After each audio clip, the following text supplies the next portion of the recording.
Dwaso Nsem Jumadie Sunie eha ya Adom 106.3 wote anyum na hyase a wase darling Jesus yenyina ye darling Jesus oye wonderful ye dono bro so ye dono so much eye dientia eye adom bi ode adom yen eye hye bi ode ma yen eye pontuo bi a wamana ba ya brabo mu nti se ye wanigye mu ne ye diasa ne ye him ye handkerchief ne ye de dobo ade na sia ne se fatase be ye ne sa obade ye da wase empempen so wode ye dream nyobia ne nya ne sede menum ye no ye nya no no enti sa no pay wadom yen wa hye so wa made aten yen ya sa obetumi krompo budambale so afoma bu ne fa do obade na se obetumi ahirihira kosoro pa ne besi kinkran ne fada na se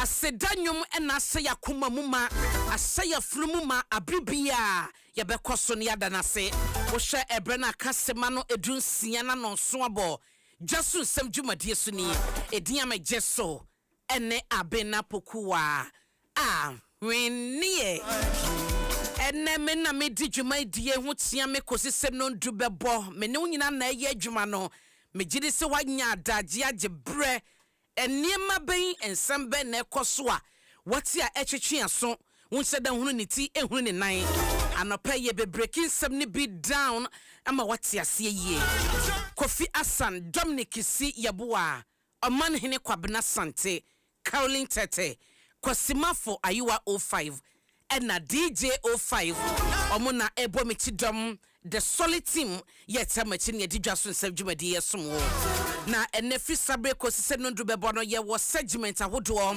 hefted bit no Auntie Mary's grab mixer was see a relief child is a happy child and an endpoint homeopathic clinic the end to chronic disease omuna ebeboti doma ye di hefted bit ebeba na eba no ye social media and yoma trending so a Franco Trading Enterprise phone papa perfie DBS Industries enei utwa danso boniema eye quality papa wasama 10% discount ewo so nti wadan so fie na wusie ene asobo ni nyina no ko DBS enchen emame na womo so ebebo ye chidoma social media trends no ye de beba birthday saye bia no so no MTN eSIM to download the MTN app no a na wabomodin akọ ehonum efa ba bia obenya MTN eSIM no na wakodi ehihye nachi na won so abeka busuako ne ho momo ni nyina no so be sende akọ ye sende brewa eye MTN app no so na bedi sadwuma no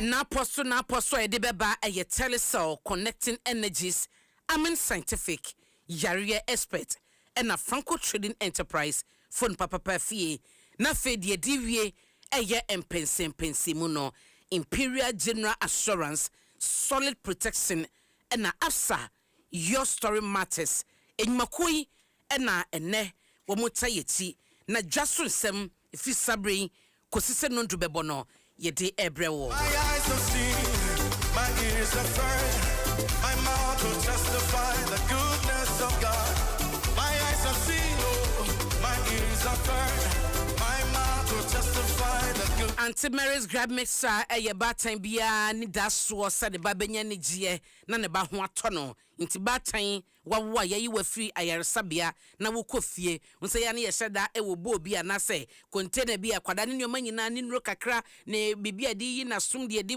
ne nyina ye na bi wom hwese Auntie Mary's grab mixer eka enema na e wo sabo ne ho no isanse be ma kwada ne ho atono kwada na foye kapu de bia e ka kirewo de na boba ya e de ho ben ene ho yira abeja kwada ne so Auntie Mary e wo fia akwada no oni ateti bia enye esumrusu bia isase all the time no owa hoto pharmacy na ewo wonfichi ho no kɔ no ma wo so wo pɛ Auntie Mary's grab mixer ya NS Chemist Limited ayedo ubenya bia to ye maye na omanyinyi ne ade nyina yi Auntie Mary eka ye ho pa e no manya dru sei ma onsa enka bi endpoint homeopathic clinic ye kase endpoint a wo dia wo se ya de net sen wo dia chia kɔhe ekofa hefa edru endpoint a odwane ne namumreka esanse homeopathy kwanso na Dr. Dubuaten na pamfo de saw yade ne ba stroke nso a de bia dokutu ye for say entwe ma ne nka won to ho ansa na de obeto ho tim no na ema wo sencheni bebre ma woni kɔ nipadua ne so ma wadwen kɔ so ensakraye bia eba atwetwe titiriti bia honama kwa bia ye wo pagye nye yie asensen ayen senchene ko end point ema me obefre 0244 867068 and 0274 234321 energy semne say eba kidney prostate and a female fertility a wokwa oye free screening when you scanning and no betche say ya de bi wo ho sinto bi wo na say woni problem na fe no ti afutu a doctor e wo no na de ama wo eye free scanning and wo de ema wo e wo sa eye ya de miensa e ho na watwi mu nkomo a yedie eba pomoden ho no eye etipaye yahye setipaye a yanso ano ne sunsuanso ye den edien ne de setipaye eba ene no ye toaso na ye bisa se ebri ben ene wose ekohu ye doctor efatipaye ho nti doctor dubu aten aye krado ewo ha doc martin Mama me Joso. Me jidi se bibia da ye. Nyankopon na da roma me ho ye pa na wo so. Adom no egusu akita me.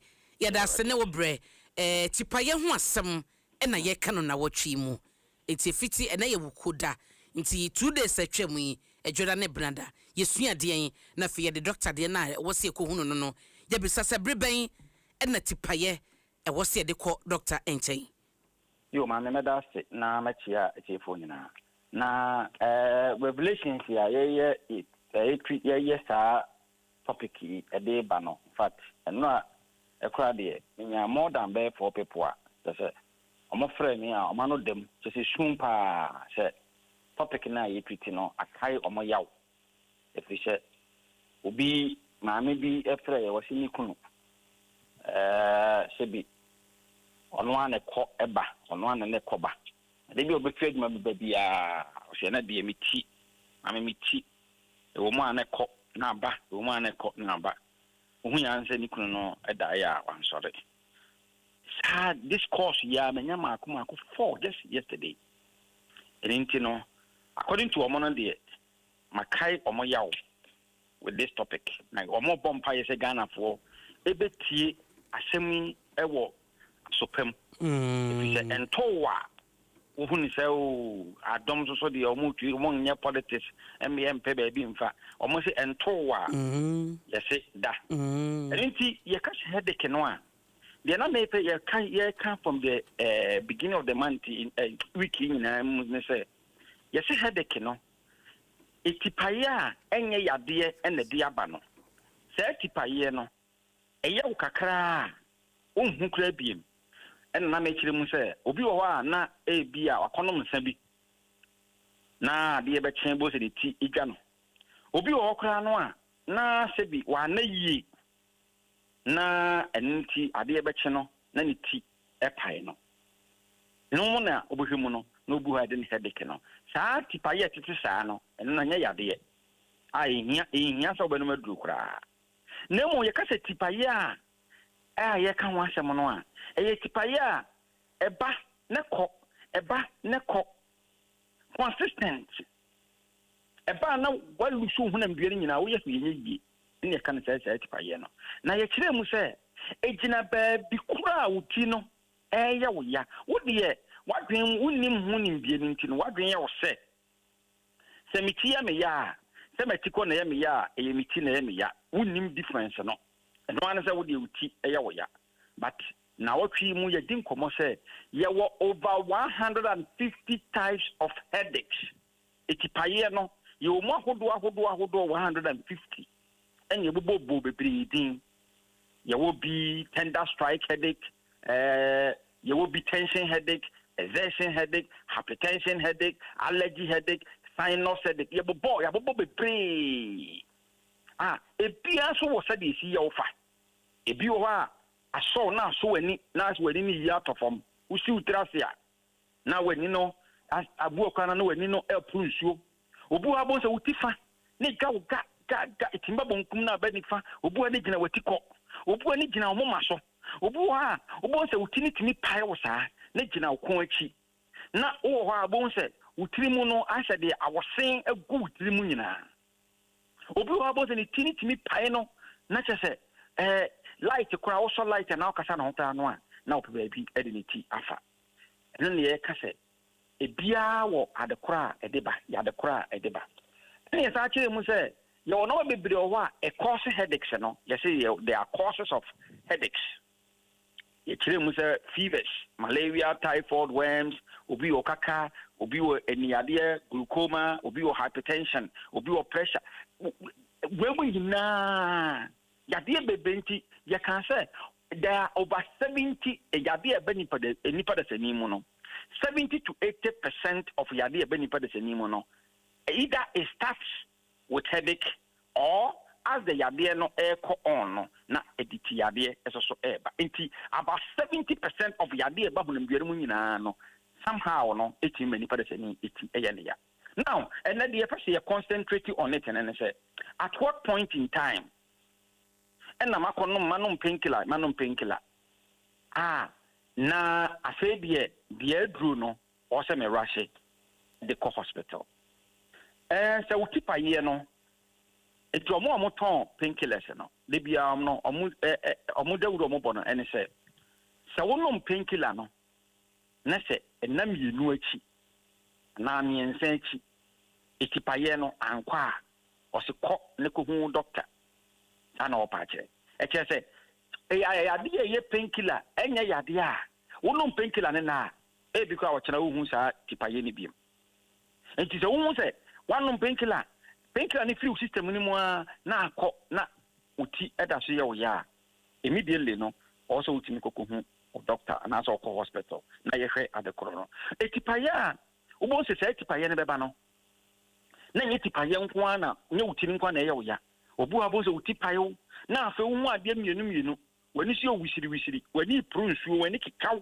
afa wani ni hu ade yi immediately sa tipaye no also at the hospital enye painkiller atam utipaye na afa hu so wanum eye onyo no obofron o titentasuo obi okra na ofe obi okra na nanum timi to o temperature kosoro na afa uti ga sa tipaye no enye fie etipaye asam eyi tipaye also the hospital utipaye na afa hu se awose agu widie ne mu nyina na waposo ko achi wachiri nkase afa hu nante ekra no difficulty wonam a na wo kwa afafa nervous imbalances say tipaye no also rush the hospital utipaye no hu se afa de wakoma bo periperi uyam hyew utimi na uye bibi kakra na wabre wonam nyina tutu ti se kru nante ekra wo nante na no bi kwa kasa kra no a big deal for you say tipaye no tipaye a ni kwase say nipa de sene no ye tena ho kwada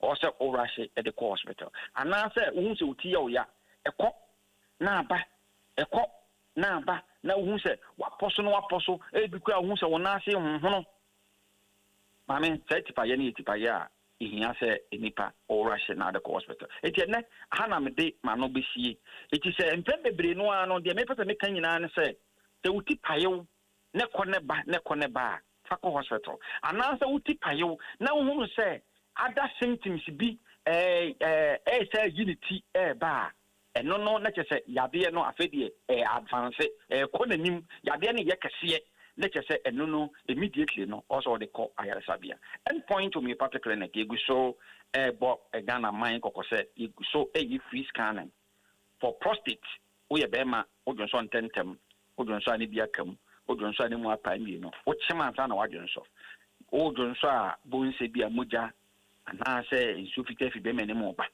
oba endpoint ya scan no free lab ya 300 cedis we oba awo wonye mu ana sei ana menses na kura emma beba so kwa ketu abi o ana obu okura so wonya na menses so nyin san ni ntimemba oba ye be scan awodie no mu nyina na yahwe adekora de sa wo ne ba eno no scan no free lab ye be check infection ni hormones no eno no 300 Ghana cedis wo de ba endpoint e bit mahama and ye ta kase stroke ama na homeso o man na stroke no se de medi bia meka no me se be ba ma honam udududu ma anan chechew honam timi hyehyɛw bibi ne nam honam duanim waposo no waposo nyina timi yɛ ɔya obehu na afei wakoma bɔ pedi afei pressure no kora timi kɔsoro anaa timi ba fam ɛno saa na ɛyɛ ade a ɛyɛ signs of stroke a wanhwɛ a ebetimi adi wo dam endpoint yɛ was Spintex Road Shell signboard yɛ will be Otema community 22 Kumase Konom Abohia Angel School na chipe na Takrade anaje Queen of Peace fa number yi na de how bia ye twetwe nkomo number is 0244 86 70 68 0244 86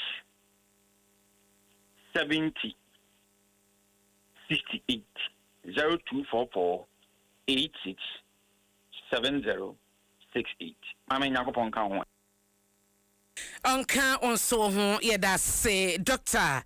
Adubuaten na otene kano endpoint homeopathic clinic ehona Dr. Adubuaten ewo nti yade bia etete wo no Dr. Sefabra na ebeji wayaresa yese de aye oso kwankro a wako a aboka eguso agina wo so no odi dru endpoint a wunya anoye eti ya na wahwehwe Dr. Chia kwan Spintex shell signboard ubehunu no 0244 86 7068 and 0274 234321 Auntie Mary's grab mixer yeka Auntie Maria yedra ba tan bia wo bi wo fie wo bi ehye wo dem hye oniemam oba ensum so ade ya ho yira pa ne so kita kwada ya wonya hu kasa wonya hu poso de ne se kire se me ha na ye me ya na kwada ni su nufu ekoba nyina wo de ama no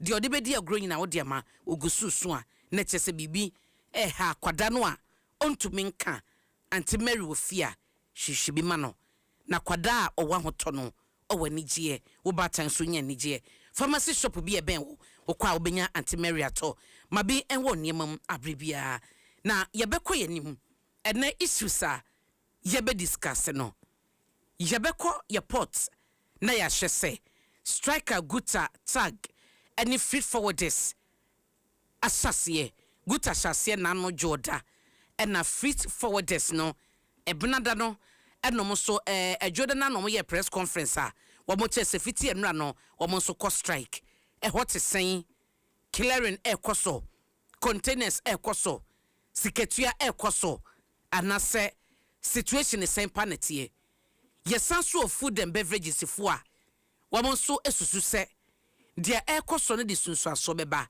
nti wo mo dia tudwa ese emo niema na mo tonto asiche mu ni ade no ne bo enkosoro yebedi hu nkomo nti uba YouTube sese ya no a ubehu situation a ewo port ho na ye empty sa no nti port ho situation ye nanka under normal circumstances clearing agents ye adwuma feed forward say ye adwuma no nka ha ye butu chesa konia badie saa ye de cameras ekopie honom asatenra awia anwumre no na hwa ye empty na ensusanso be ne wo revenue aban se ogegeye se fritifu anko se clearing agent anko se guta farm for musika anko a revenue na ban obeje wo hwan ho it's the impact of strike na ekoso no ni video ene da ya wo hwe eno na ye twakere wi edanchen so a ye besan so din ko wo se abrante ba kwefre no baba mandu eno a court a remanded of 2 weeks ene ye ne lawyer ebekasa wo ye NPP ko sunya ni Easter wo ye wo mo executive bako na ni nyina ne se o so wakọ posti force publication bi na niema bi a waye nti o mache no post for akọche na koremande no ho kobodie wo hod man opay ye ne lawyer sebe ebeka na fei ye hunu se de no posti ye ye pictures bi a ye nim no a anase adefoforo bi ka ho bi na ne okoremand sa 2 weeks no eno so ye beka ho asem wo area sase water woto no sen na yatum anase yentumu ya ne eguso boy ho modern so mo produce sa plastics na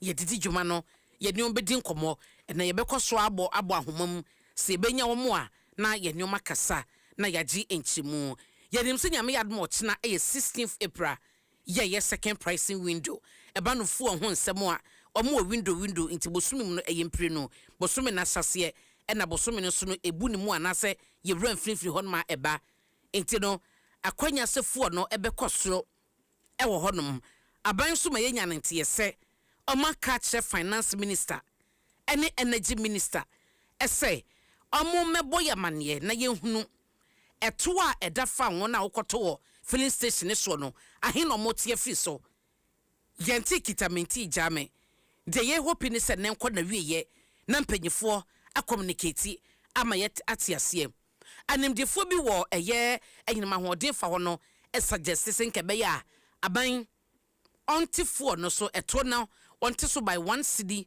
65 pesos ɛbɛyɛ adwuma saa aban ebetie na ɛno so no wɔmo se saa 1 month aban ɛka no ɛmoa aban ma ne nkɔbɛ sɛ 2 months kura ɛne akyire na so de ahoto breganafo a wɔmo nya saa ahoto no asenkafo nkabo mu ko so ɛde ɛfutuo ama wɔmo anuanom asenkafo ɛsɛ obi anya abotre adwobrɛwo menkoto asentuade mu wɔmo ntwe no wontie de aban ɛbɛka ahe ɛna wɔbɛte ɛde afire to na ɛda fa ho so ama ganafo ho atom no ɛnɛ saa nkɔmɔ wɔ nyinaa yɛbedi ɛwɔ Dwaso Nsem adwumadie so dabo krata hodo no ayɛ krado nti yɛbɛkom na yɛhwɛ front pages nsɛm a ɛde aba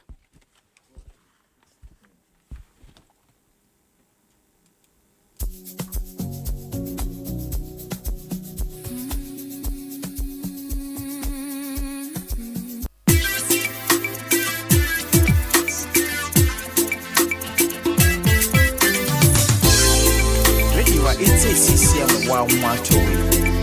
Oh yeah. Ready what it's a CCM one gas on watch. Oh yeah. Adom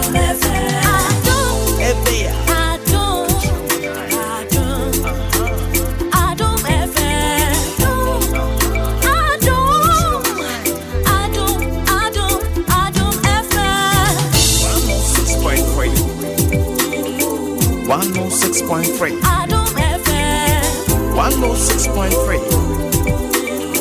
106.3 Adom FM One tell you what Catch your man Adom FM One tell you what Adom FM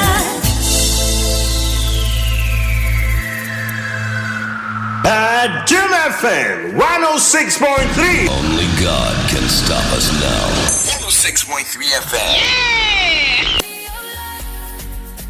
Yeah, Dwaso, the bia gbangban no Erica otu gbangban eno eno ye den ade asete etisen enyuma abo asete sen etisen enyuma abo title ye den onkasa na asete sen ha me de bia gban ho a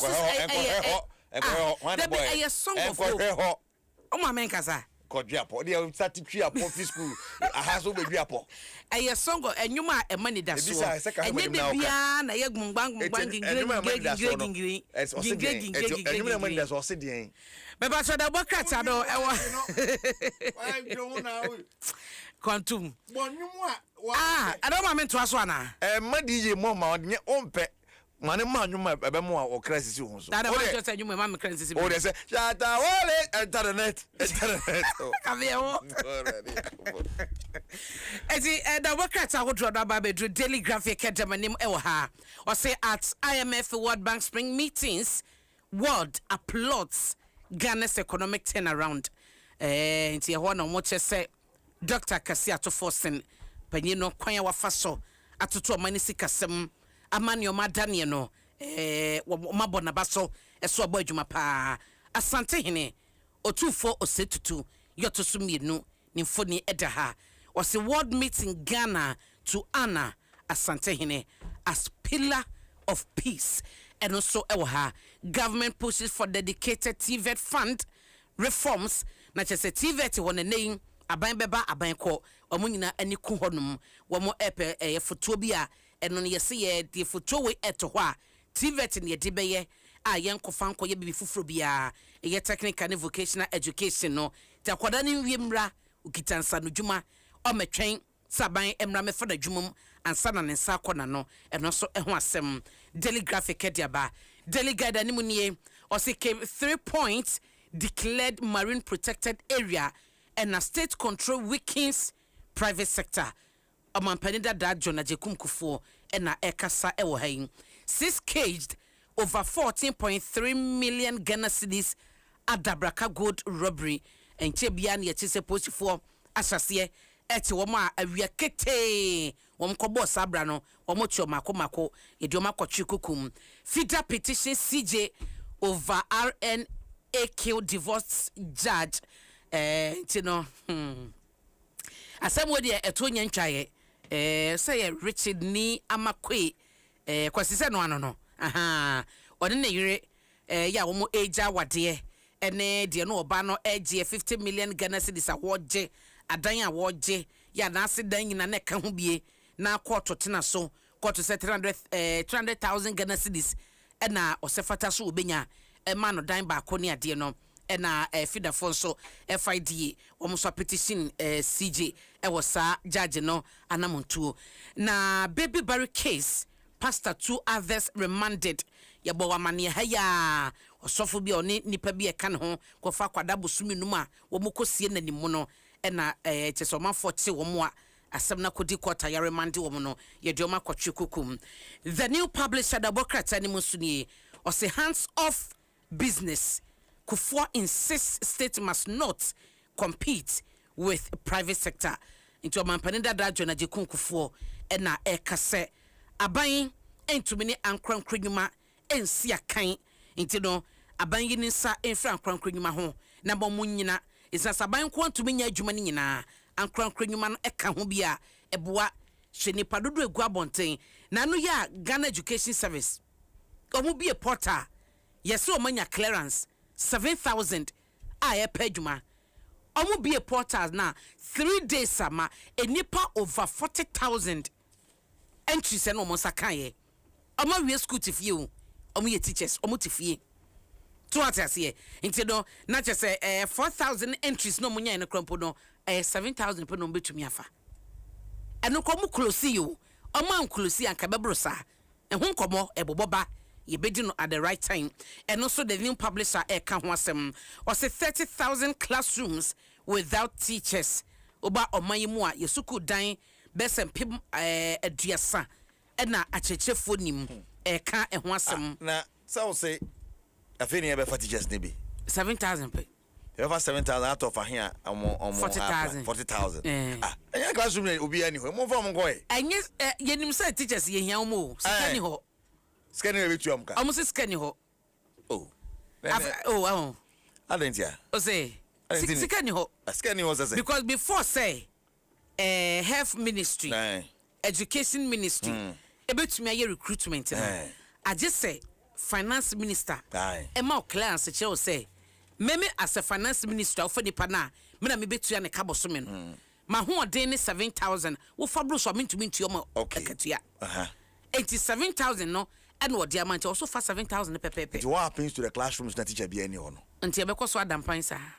Di kwala ne ko mo go ne ho. Mo dia grocer no mponko fie. Until say, yesi enye sika. Really? Yeti sika so. Okay. Ye woska o. We ko kan o se yenka. Oh, ye woska. Ye woska. Of course. And ye niska nke ko tuya coach 10 billion boso me. Okay, Mate. Other useless things in Ghana. And Black Stars coach pe. Men kasa Black Stars coaching kwa. I been fanko fa. Oh, some of them fanko fa okra. Now they can fanfa na nyina nka all the Black Stars coaching no. There were other things near this sika here. Useless. We don't know and we have been complaining. Classrooms no say nkwala omunye den. Just so no so nkofa sika no na onfa metu asa 30,000 na mo hwe ne ka. Onkofa sika no yin sa no bi say. Maybe sa wonkofa we so niska. Na ho odim no 7,000 obetumi. Ye niska o. Kwasi the other teachers are also trained. They are all trained and qualified because I won't qualified that would details who the same now enter emfa. So once a fire a nipa over 40,000 entries now go through which say they are qualified teachers are omutiti fie yesi ye niska o ye niska eno no enti sa classroom 30,000 ye kan de still na enti do no pa ko school part na fie because so kwa na ho yin tutu akwada be kwa kwatena so no akwa say mekosu amade enye possible na sa ko be san kwa kotwa ne ho ba be san oh god ai e be fa tina papa yote is ko ma bi mu yo yeah, it was so the new publisher ni or say attempt to bury 5-month baby girl alive lands apostle in cells. Government killing local farmers with imports. Another blast NDC. Do say local farmers omo mo do niam ni bi omo do dua wa ha ya enyina eba dwom no na ya makwan na ye dwadifo ya kokra dua fro bi man so no de aba nteba ba wi akire no na obi a pe de yakraba nti omo de na omo dua wa ha ya na anyine no omo nya atofo na nioma na pro na tikese eno na the new publisher eka ho asem e wo ha the new independent animunie or say freight forwarders maintain port strike despite confusion over suspension reports enra confusion ha ya e de akire mu ma wo de Ghana Shippers Authority omo no money freight forwarders no any guta any tag fusia ye shippers be boy amane foforo guta freight forwarders and na tag for say omo entwin wo mo strike no ensensen ye ne wo mo ntwin san wo kina adechie ka ho eginam nti ne ye beko ye ports na ye share the situation ne wo honom e hogusu ye vibrant adwume koso gidigidi as we know a support to the okwadaje ni poso no ene de adaje wo poso pa e ho ye se hwe minim sare ka ho videos ni bia port ho ye hwe no go no come obi nko obi ma enti eno so e wo ho ebi wo ho ana amira ho aja menden me de ne bia ho ora ho de bia man o ha me ka chense emfa o when me ka mo say my gba mu bu ya 3 years ago me mani bi wo so na pa na titete a me ma adi ba kwa me ne gye pa se mete public accounts committee ade ne ho na me hwe bia na makoma ebo kim na ye drink crofo na mano to omo to papa so ni sika no ye bo sika no style bi bas say sika wa wo de adijuma enim sise ye na betra be ka chese wa moa wo ho na to wo ba committee nanim na wonim say issue we ne ye be ka ho asem wo so wa moa ho na chese ampa just and for baby foforo the unfortunate aspect is de bia no amanyofo na hwehwe animu nti no o mine civil servant de wo akire no sabe atiefo mo din se hu na ye dia samanyoni so what you say because some of the things they can it's public accounts ba or no sa politician wo ko wona what you are accountable to us to betina ho a no to papa so ototo papa so sika na mo bosika ni boom na mo bosika ni boom na mo because they are no ya de bibia your politics in such a way so de ne koso na enye no politician na wo lead ho no ene ye bono so bo into no mo tachire no wo difa ho boom na net ya baba teacher for the so you see this Kenya na what it is ka bi etime bobo ade na say Jesus yeniska yeniska sika enwini kono enye sika ketwa people should be held accountable I mean yetimi mani hwengu sa na to bia hwengu sa hwengu no we are no afa ho adi ya bia situa na kakra ebu eze tia kakra the papa sky ade o but at least so betua ye better so go so de ne kotuma sika no o ti bentua wadi za yeah for so aped atwen they are fine because any of the bibi bia japade bi anase safe na also ntwa kakra agosumi onyama ya benne ma ebeba say abando ko betua fanisa ne ade abna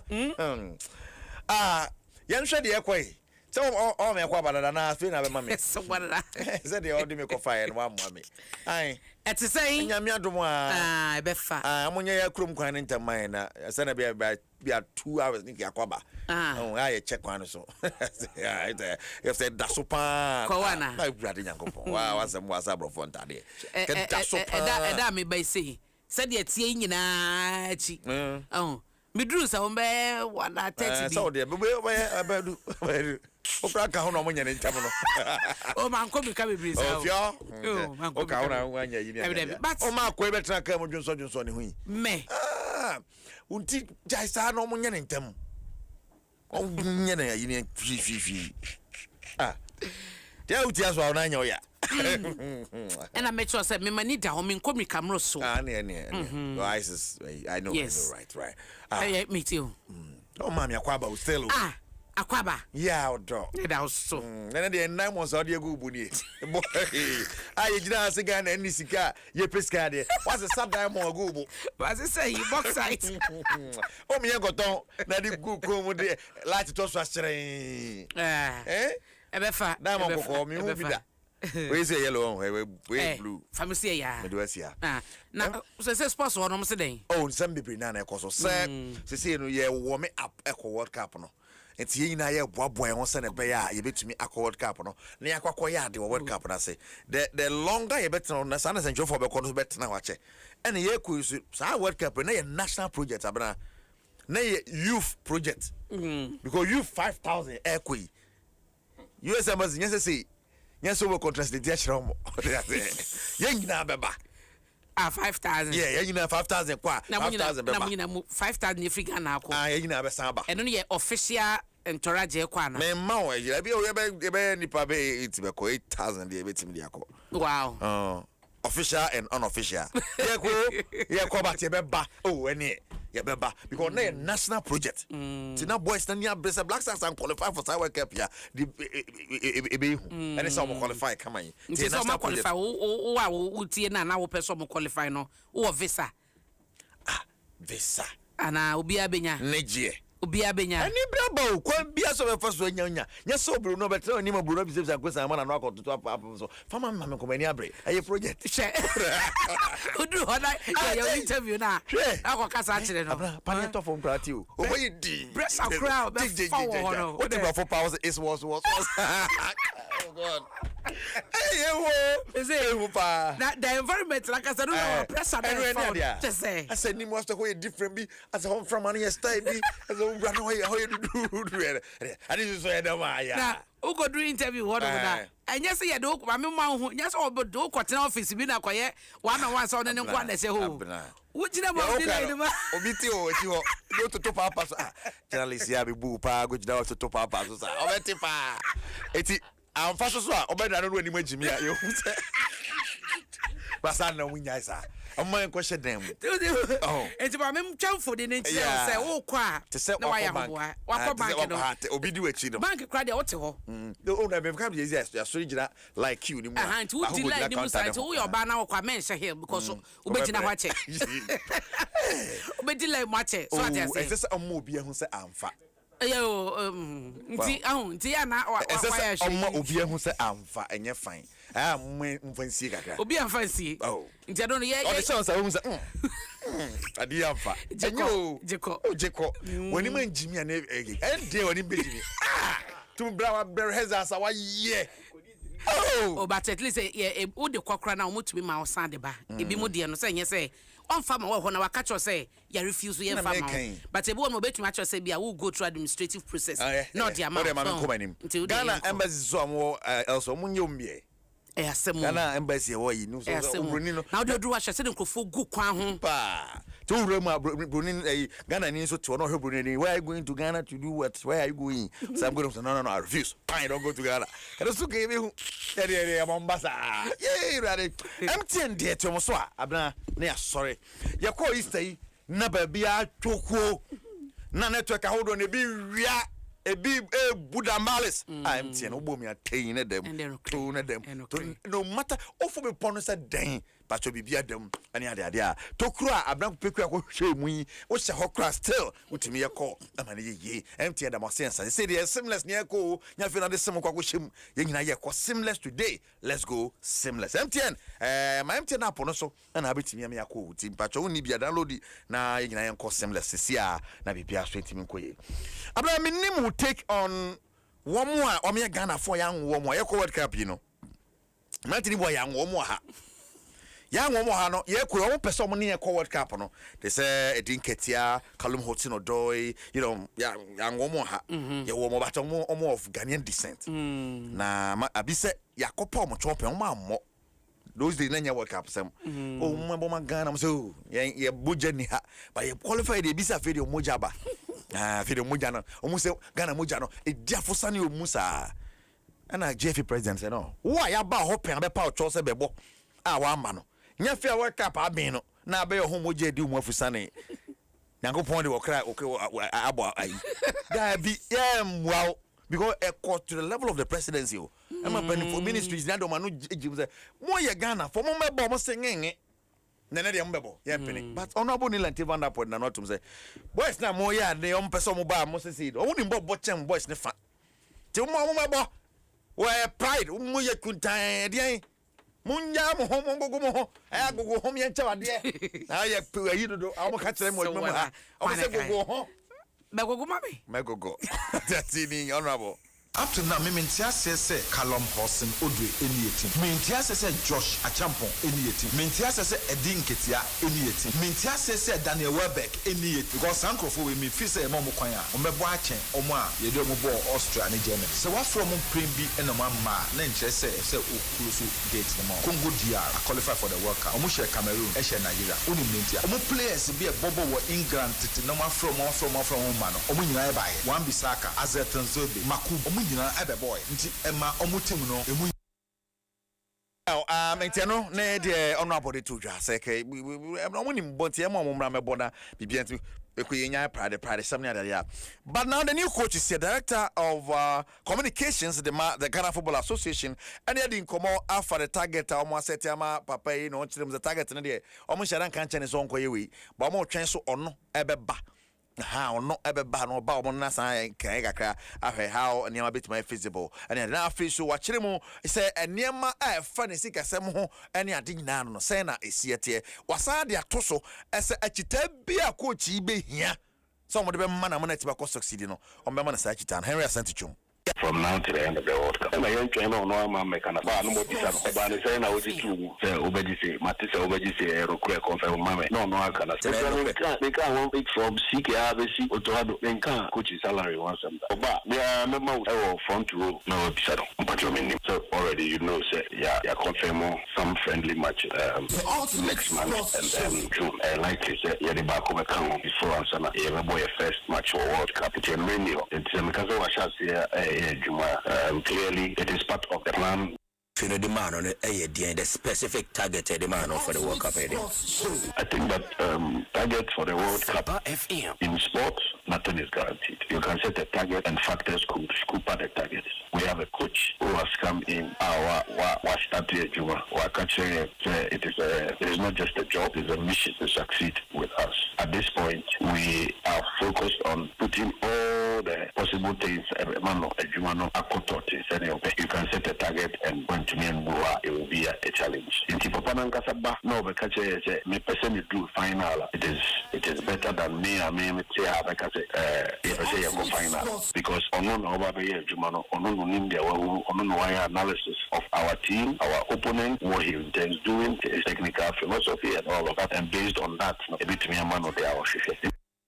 Right. And only the area started to the two but Black Stars new coach in one same way, George Free, our former vice president of the FA, and then some other two Echrimo. I said, Nanwa da Rehosamoto Gane. You go so ye what ye mean. GF Monton Bokaka, premature ejaculation, Kiki, Ricky Mama coach Dean, that be Munya compassion Kakra.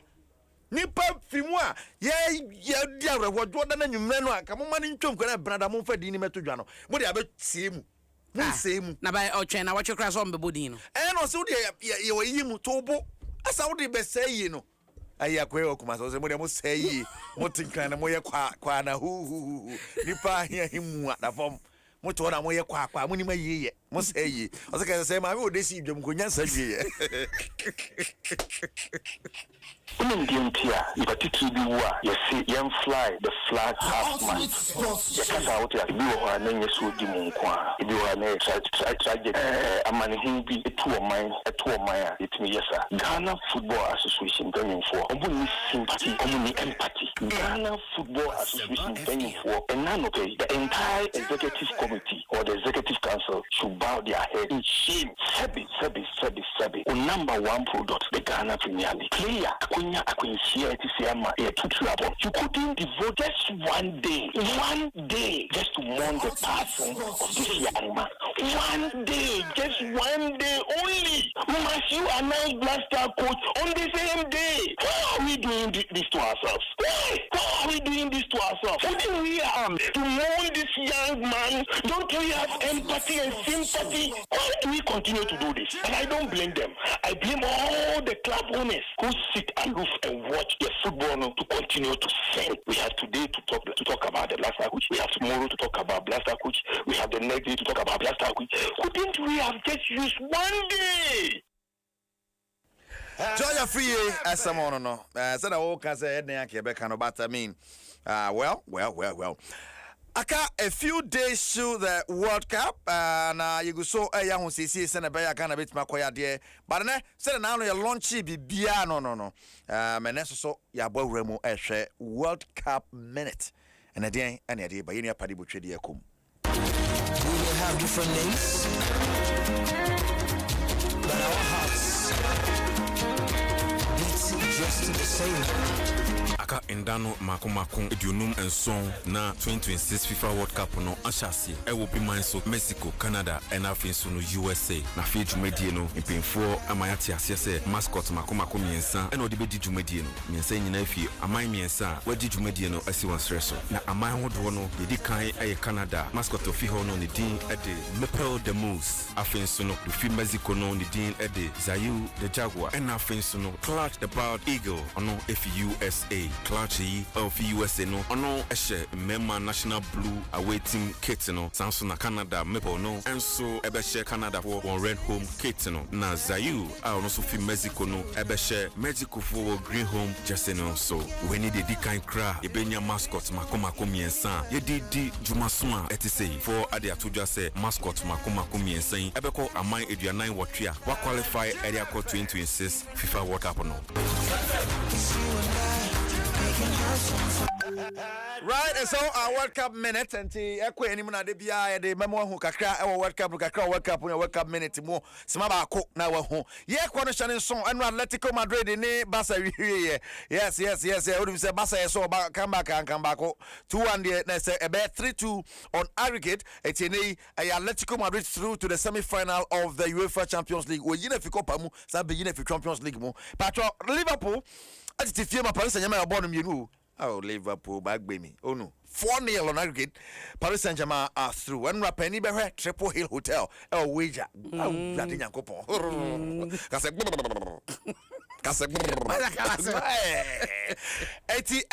that's also about to also Arsenal Sporting CP Sporting Education Hobako. It's you heard you never call. But the big game is Bayern Munich versus Real Madrid. And then you are Belink. Oh, see you. Oh, tell Belink Bassy. I was saying, I Belink. How much cafe? Abriwanko. I Belink be. Sana sounding to Abriwanko. Oh, dear God, the onyadi. I Belink be me patrol and yeah, but how much cafe?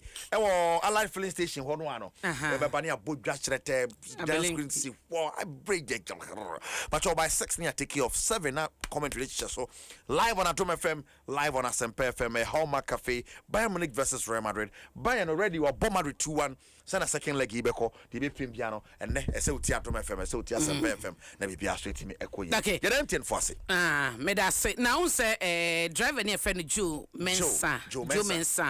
The car number is GW 518826. You great? Now. See, of Free Town, of Free Quarter Crade. Yes, who are BM den pa. Wow, BM Joe Mensa. Yamen found could dress from Joe Maya. Only passengers say what kind of money I Mescoba. You. High FM. Okay. And Coco High FM. I remember. Yeah, it's very, very familiar. Yeah. Chairman in our Yamen from could driver and drivers and drive it to say. Eric Wate, Kejua, Pacho Koboko. Driver said I'm driving. Sister now TV no no. Yeah, chow. Why? Sister now TV no no. Yeah, chow no pay. Why? Yeah, now the Nankasaka Kejua. Eric, I see you do wedi. Over to you, know. I know. No, you're busy. So what? I check Mr. Jamla Mami. Why?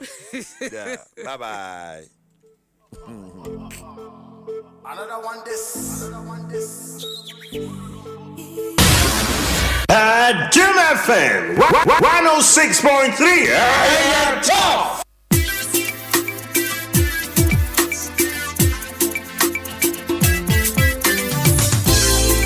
Ready, what it's a CCM 112. Oh, yeah.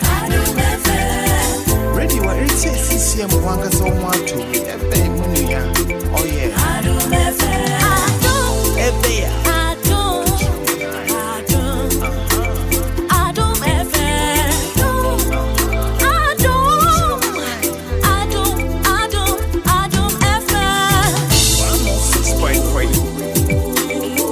106.3. Adom FM 106.3. 106.3. Adom FM. Adom FM. One tell you what. Catch your man eye. Adom FM. Adom. One tell you what. Adom FM.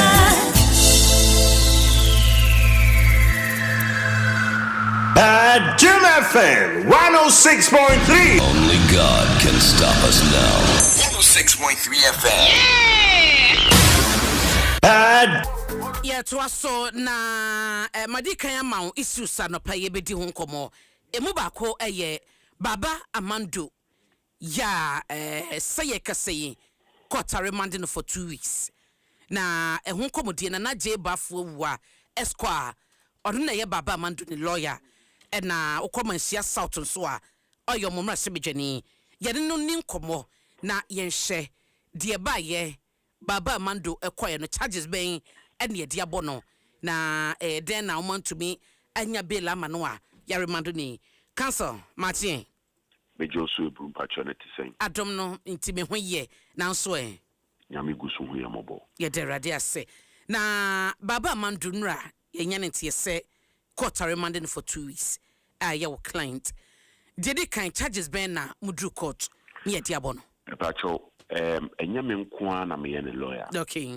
Minority leader, Honorable Afenyo Markins, on a leader of the legal team. Ena meme kaho, Anna Henry Nanabuache, a national organizer, lawyer Henry Nanabuache, on also kaho. Enurado. Nansane ne enyumre enna omudini free sunyane ebedroom crane omudini bedroom crane no ana osahene Alexander Afenyo Markins ema Henry Nanabuache frame semi nyina yinhia ewo police headquarters enna lawyer Jerry Amecha ibusoka ho ani nyina yekoye na yekoye no party for no so bibiri beka ho ewo ho lawyer Afuakwa onu nyina beka ho ewo ho enti yekoye no ya na CID for no emani bail obumani bail no makache ne senyame ya Adom ochina omfa na humra mekire enti ngra no okoye ede no kwokire police for no udro no mso ene no enra na eso mo de ne ba court enti omani nyina abo mu no mo de ne ba court awia no omoba bedru court no enna police for court no edin kruba police for no dia bedan court no tuja charges no mini ade omudi tuja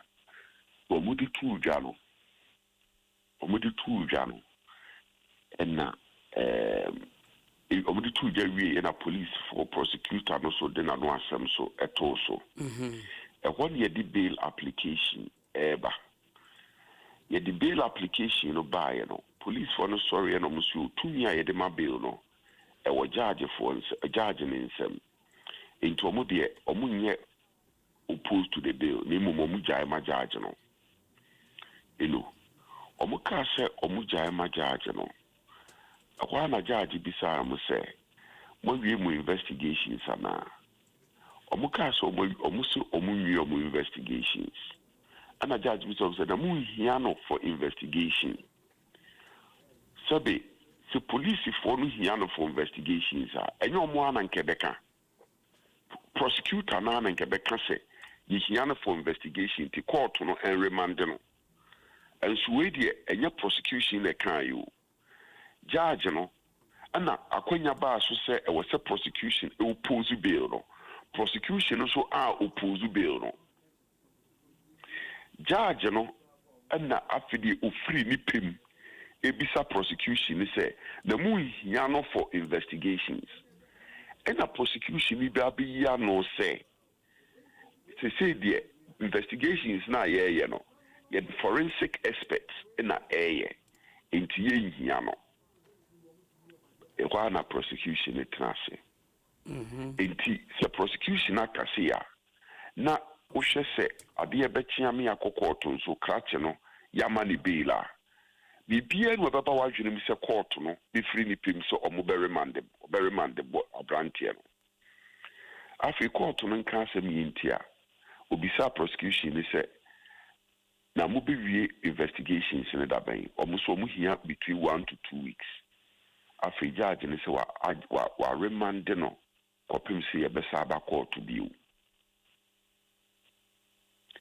na chese enye prosecution na pese remand no prosecution de na fam no ohia no for investigations prosecution na fam no ohia se be remand no na nso judge na sebi onka investigations no ho no na dwini mo ne de e wose sebi ye remand ya brantie no enti wa remand no emramu no yemfa remand enye punishment remand enye punishment and also will refuse to bail say punish ni pa no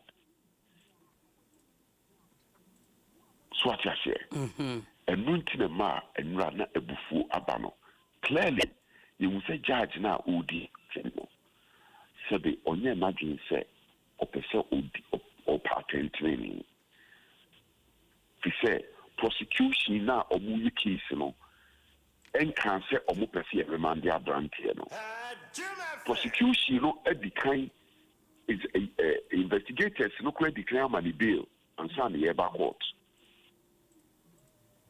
so enti na chese enura bail no refuse to listen. Okay, nti pens enti mu a wodi ama yenyi mo be boitire ana magia to musa oh debi ye ba pili anamo enano pe ye bisia ya fa ye be dwene kwa options I be fast in this case no options are available ne be ye din e pacho you bit me repeat bail application you bit me appeal against bail you need options so you very options so 2 weeks ne beso no sa options simu nyina no na se motre guy ya na aye dwuma mana aye conclusive aba wiye before 2 weeks no yes nyame nim se betumi aboa na maybe sa se charges are de bo mo client no amuso aye den almost a publish false news on say a picture be on my penny any fellows of Sukwache any Sam George no a LGBTQ etion and said a 2 abonting almost a brand the B2 page on Facebook so and into no more years na enti no mayenesa benim set nana we an astute lawyer bibisa so be make such post na meti heyi na bia ya dress me sa edema kwato ho no ma etiem rabi na anase nka enyeche e wose ye fa na sa so e post keke miniaba enya de nyina na be jakim e wo mremu se eye e wo amanyo sem ho nyanso sebe enye ade bia enye wa amanyo semu ani bia etiamra so she nsɛm a nipa bi ka fa president Akufo-Addo ne Dr. Mahmoud Bawumia ho even lawyer for he wo de mamembo should be say lawyer Martin Pebu ni amia no nsɛm bi a no ka fa president Akufo-Addo ho and Dr. Mahmoud Bawumia ho kuruma sei omo kaya kan se wo ye koromfo oni ni nuanom se ubumaya uhia abotre wohia abotre wohia akoma kɛseɛ ɛnyɛ di bu man ɛnyɛ biribiara na wodi akyire na meno deɛ misuo ne sɛ yɛansefa saa nneɛma no a aban biara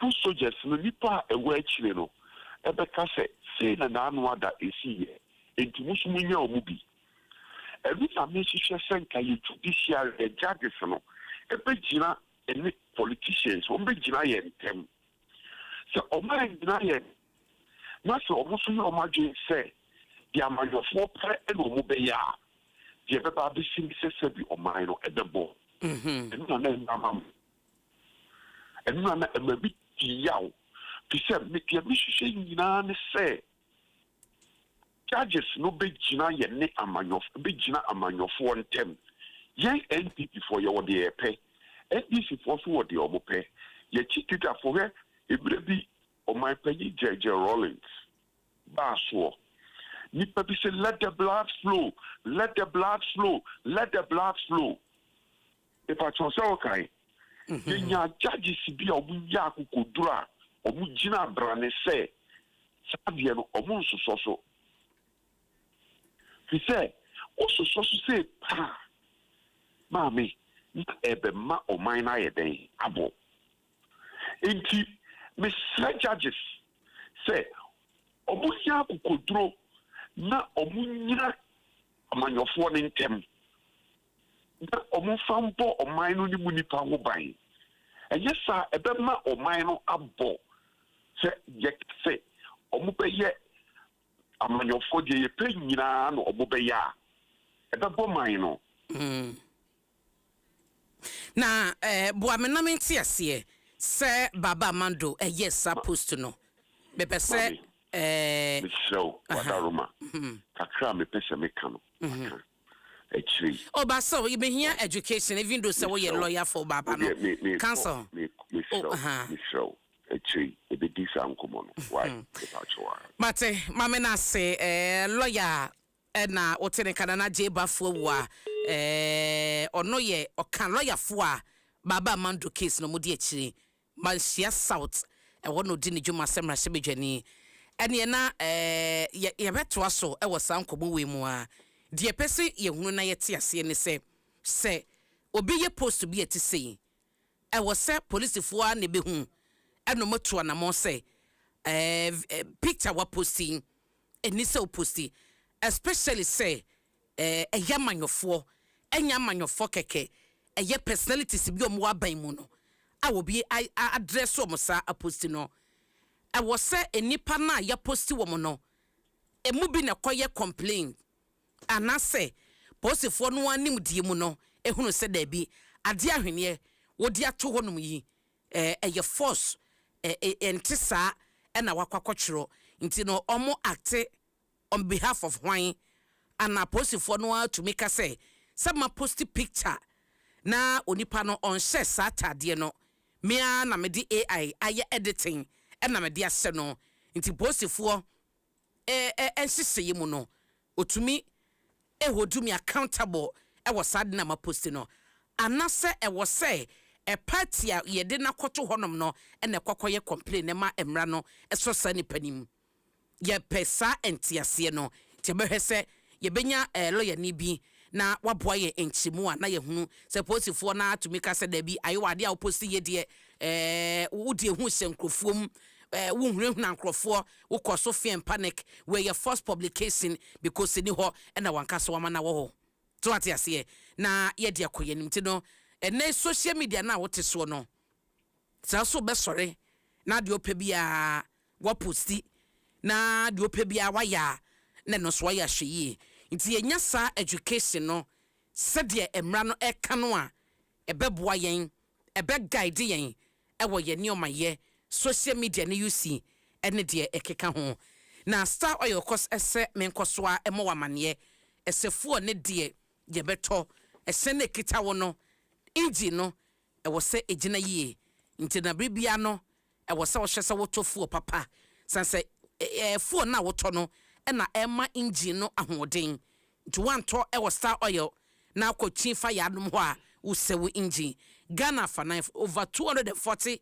filling stations and a Star Oil ewo Star Card nso kita wa e maneto no eye so easy and simple yenkotema port na ya she ejuoda ebenada wukuda and na ye third day into good attack feed forward this one striker one chassis no yen hwese the situation no etie oheneba afewa eye feed forwarders association of Ghana one chairman yen no eni nkomo oheneba machi meju so obafokua apombokode nyame adom port what is saying port ode ehoboko so the about 3 weeks ago the baba for the case is from Ghana 40 and then my cost report I say that they do go from starting from Enrano sanity the another go from strike sit down strike and the duty the why the so kasa why dia ayoa video si fabi egu ha mame enra your reporter say ba around ebetwa videos na the way you ase say asensa bampo manfo so obi nko obi ma containers abayi na munyi anase containers maye baabi na AI ni di ne dwuma ho na mo challenges no ho nom no etesen obi ani ho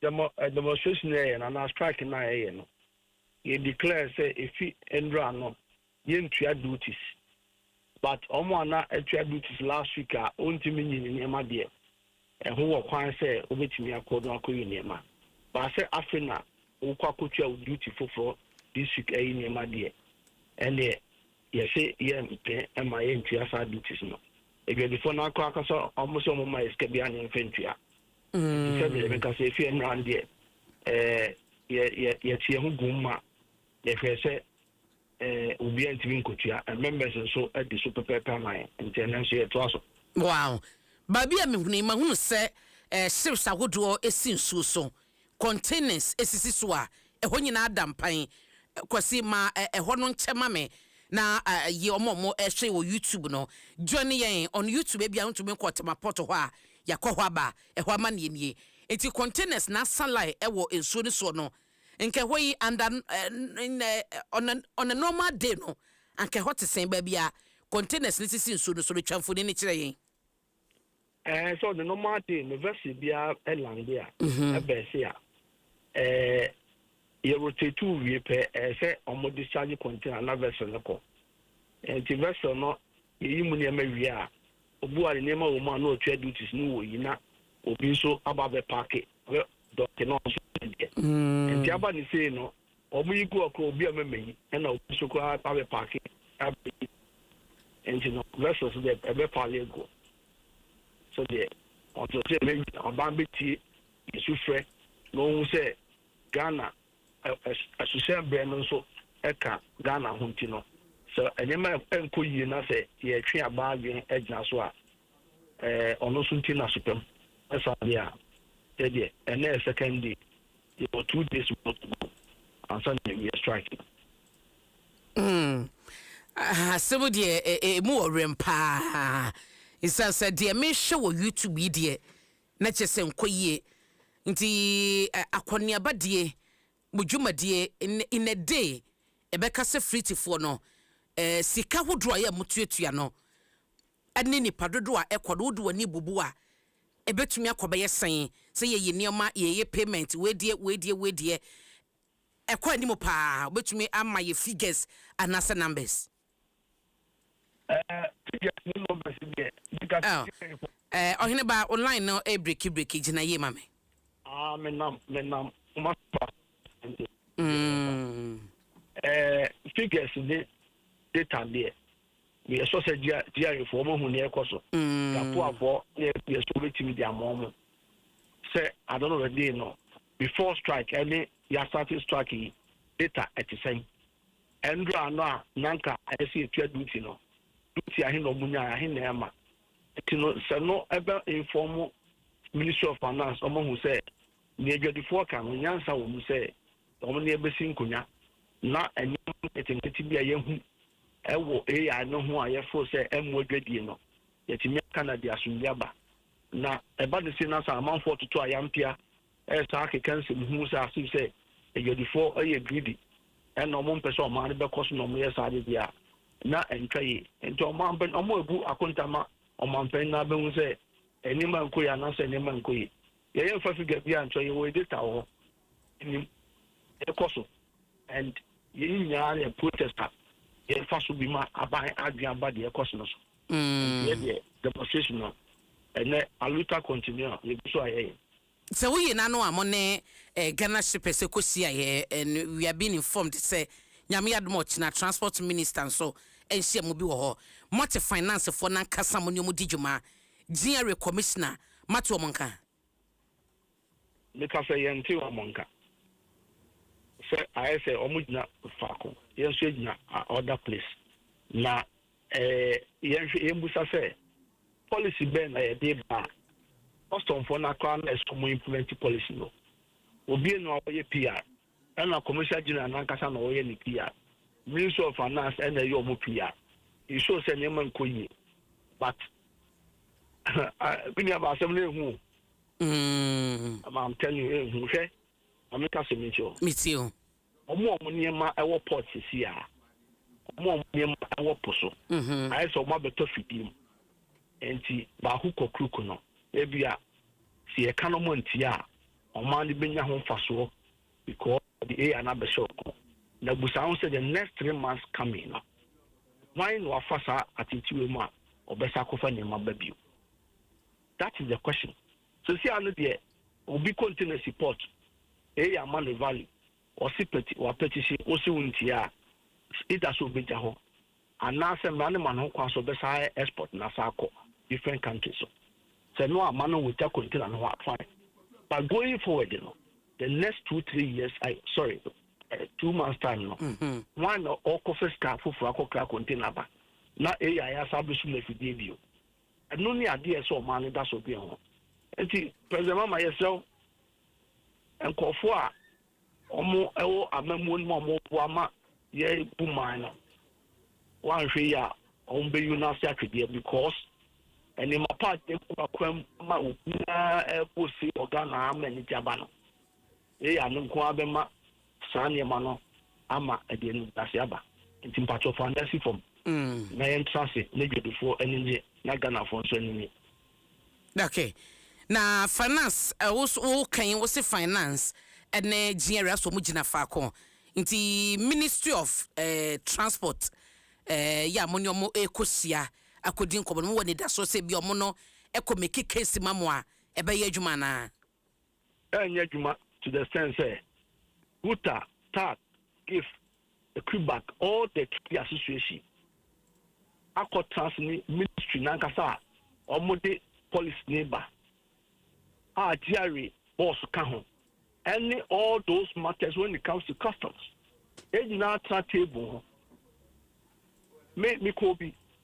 O kasa asif say you need time o cry amount. O kasa as amount 2 seconds, amount 1. Minister let be kasa sa be 15 minutes. Now what we question ni amount 2 seconds. That community.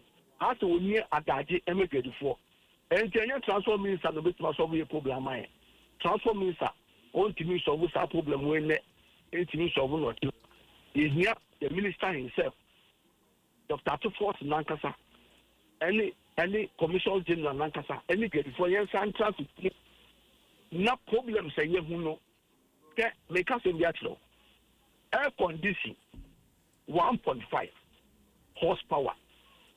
Nituti, Nibo, they say 2.0 horsepower. You're concerned the army. Air condition 1.5. Now, a man value $194 per piece. Now, 2.0 $96 per piece. What I tell you say. Important conquer bank transfer, Emran Sana, what review we.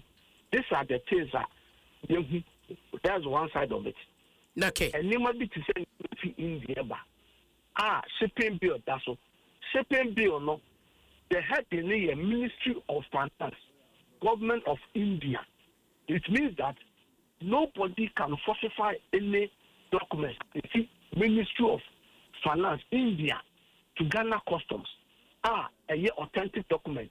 They are not rejecting all these values. These are some of the things I hear. Yen your front end, yeah, try to say. Abusha for any matter a proper banner.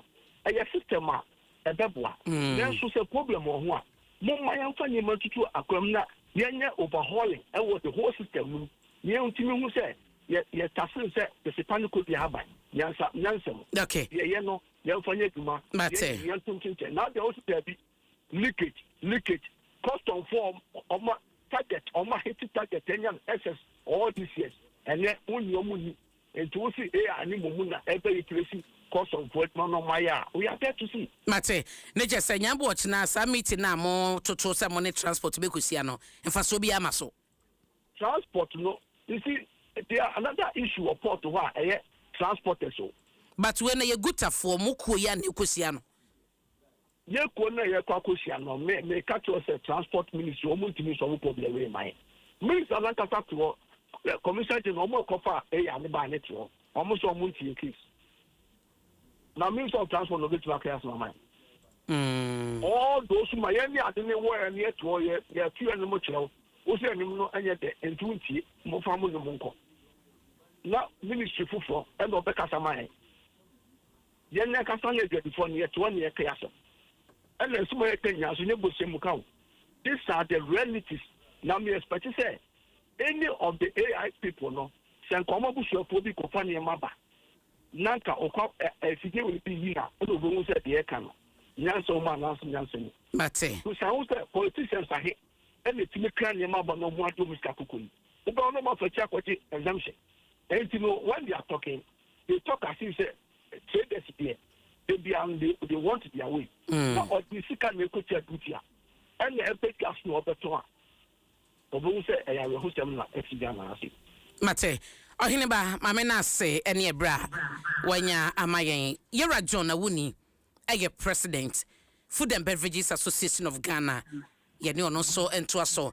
The yet here and say almost so ekeka, say your own confirm my say no cry. See, say, one year might be almost turned to a ceremony at Yeno, what more better 20 bonus so. Ye miss us say a yampa. Orawuni, Martin. Good morning. Me who ye pa now so eh. Mr. Huye pa, Metia Obia Joso. No cross money mo association members. Adin komo senior momo tontono. Amonto to swana. Acho the kurepa idea we AI asem a very serious matter. Inte me chuni me kan yi inte mumpa me pacho mumma me kan chisi no English. To the audio blend the mame, fra mame. Sure, that's fine. So the AI publican system almost starting to be over 1 month now. Very much thereabout. And some almost started say AI idea no or ma be say or ma be boy amani say or more will be or move deploy information or mode into your input me inside into mode the call I could deploy terminal. So we watched, and from day one businesses started complaining that the AI was hallucinating and giving out very serious figures now for duties. The valuations were very outrageous, in some 100, 200, 300. And today, dear manufacturers, importers, wholesalers, or moka, now me say, the association cannot just rise up against something like that. For we are in a technology age, and so idea maybe a bit more businesses, a bit more facilitated trade, and also a bit more a minor, and we should allow it to go and let's observe and evaluate it. And today, even some of the businesses say, maybe government could have got Kabina may fight omo. But I say, they know that me, I have, as in my career, I have never engaged in any such item. So they should just relax. Let us evaluate this thing because we are in a technology and AI may just turn out to be good. But we saw that it started getting very unbearable. Then my colleague at Guta, the Guta president, Mr. Boateng, called me. Reverend Awuni, are you aware about this AI? I say, yes. He said, who can I say? I said, oh, the problems are coming in, but I said we should just exercise patience and then wait and see how. Maybe they, as a new system, they will make perfect it. So we should exercise patience. Then the Guta president said, okay, okay, that is fine. Let's hold on with it. Then we also had other association members calling and then other associations calling and then talking. Until this thing got out of hand, the free forwarders called me. They asked, they said, what are you people doing about it? Then we said, then we came out and talked about it. And then we were summoned at the Ministry of, the Ministry of Finance, the Deputy Minister. And in that particular meeting, the minister was kind of very, very disrespectful to us. On my account, so 1 minute, it's in a house. I'll give you 30 seconds. This is schoolboys. And so we everybody left out there, very dissatisfied. And the no be a cancer, young strike. Most of the association leaders, when we come together, they see me as their leader.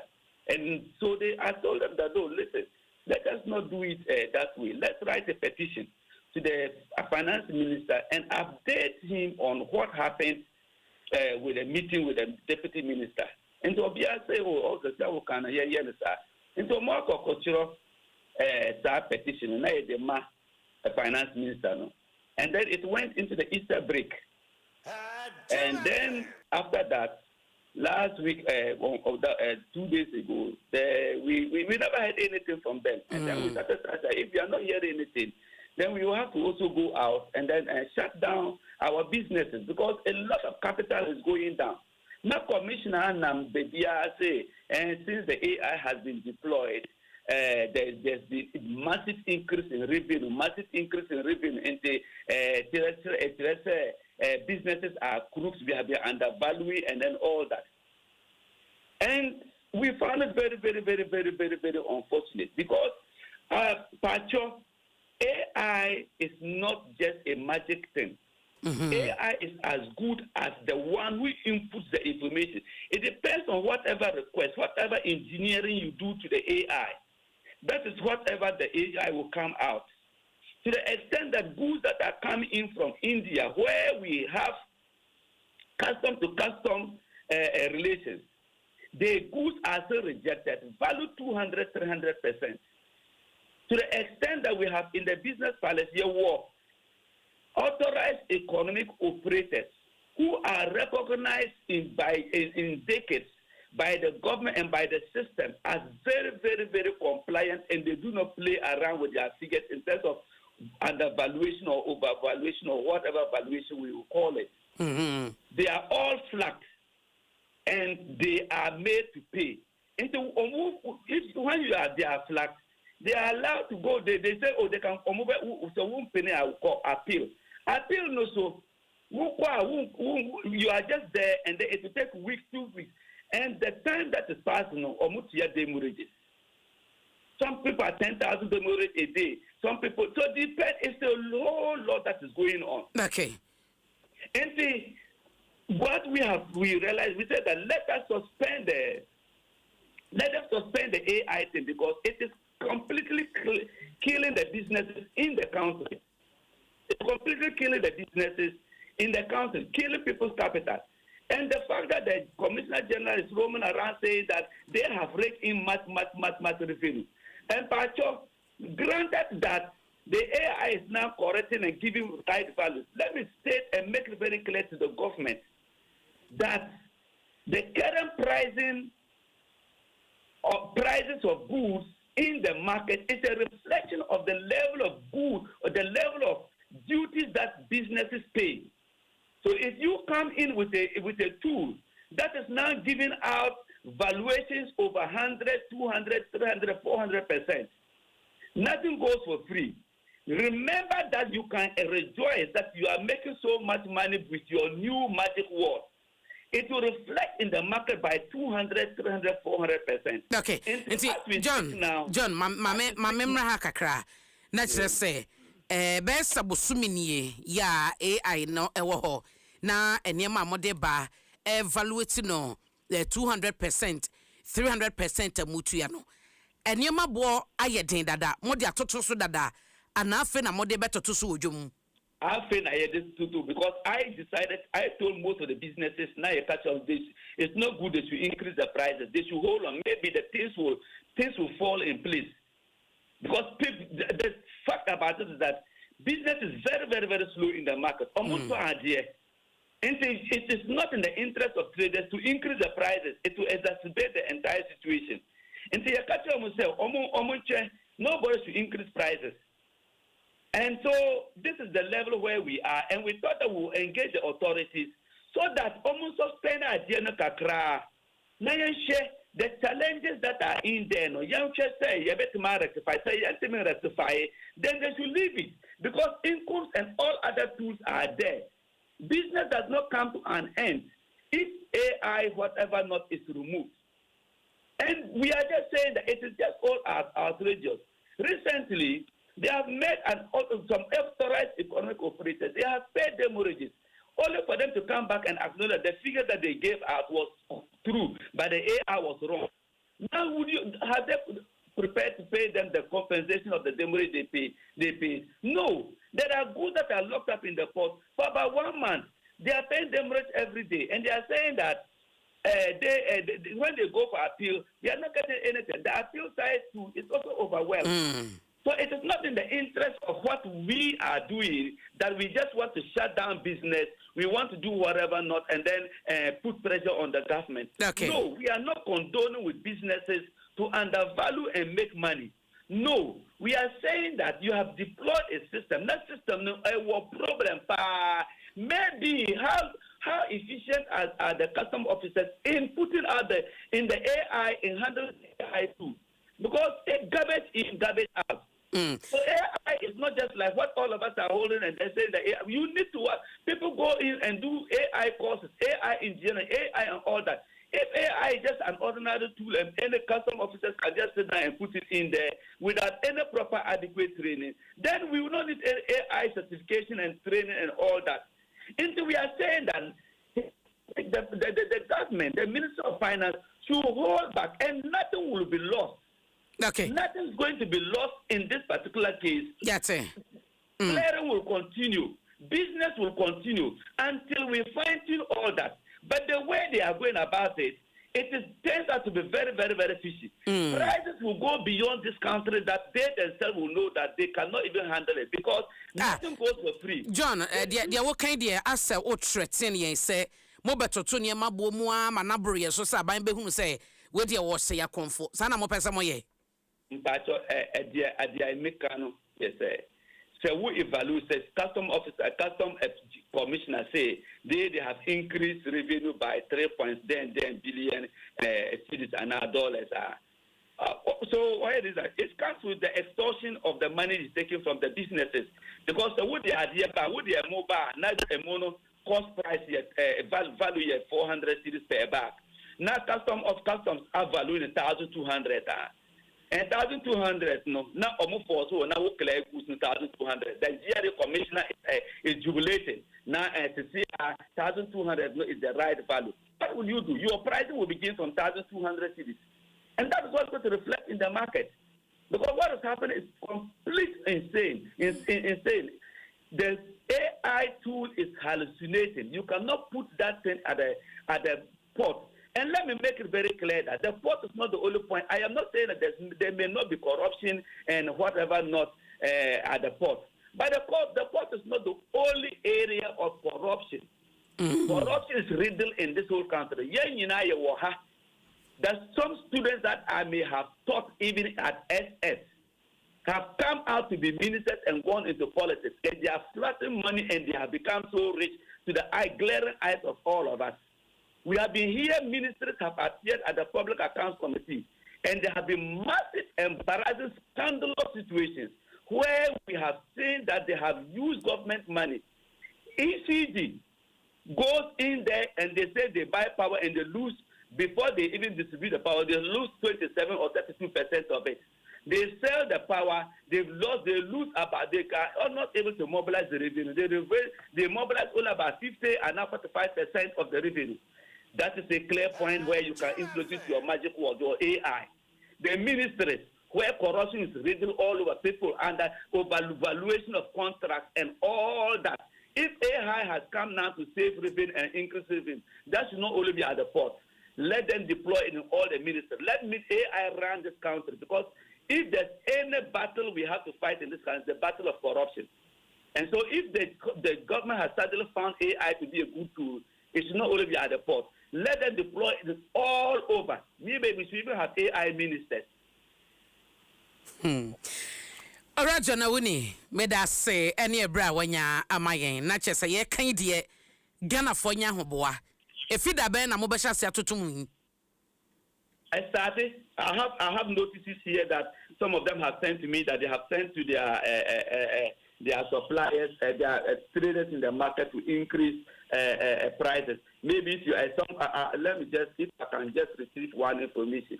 Okay. This is information, a notice that somebody sent recently.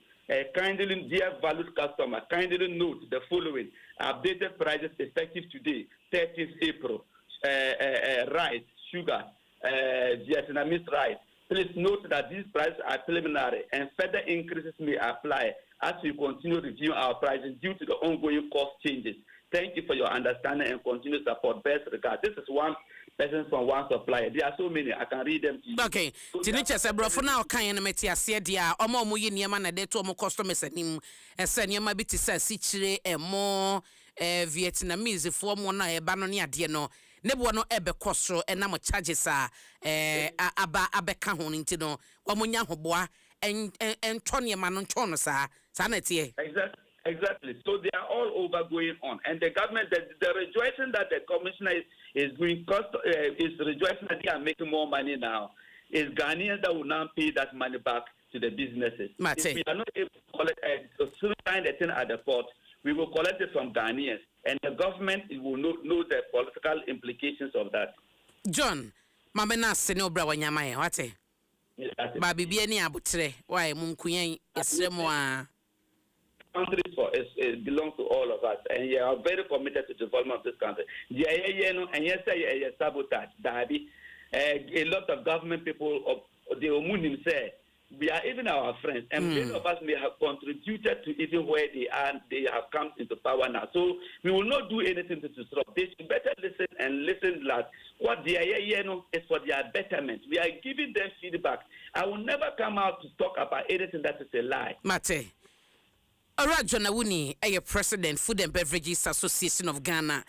Nti brofo ni nyina no di opeso o che ne se ekwan a ban na di omo enam so ewo port honom no yaka ho asema emoa wom eniema bo ekosoro ode ba ko ye mfato ho se wakwa akwafa moaba na emo no bi a wode ba na 400 Ghana cedi na de bedru port ho wode ba na AIC ono evaluate emo 400 Ghana na wode ba no 1002 we cost roba from 1002 no oje it is a wotua 1002 no no de mu no bedru dwomu a on to me meto no 600 on to no 800 and a 1002 no so so na de to so to beto no 1003 we beto no 1004 we beto no 1005 and no ye dwede ni discretion ya he opese onya e was 1002 na AI na gye no o say saban se ne no ewiase kɔ nanim nti AI eboa ukɔ ECG a ɛwɔ so wo mobɔ man ne kapa nkane no kwa no motɔ no mutumi nyechi eka bubro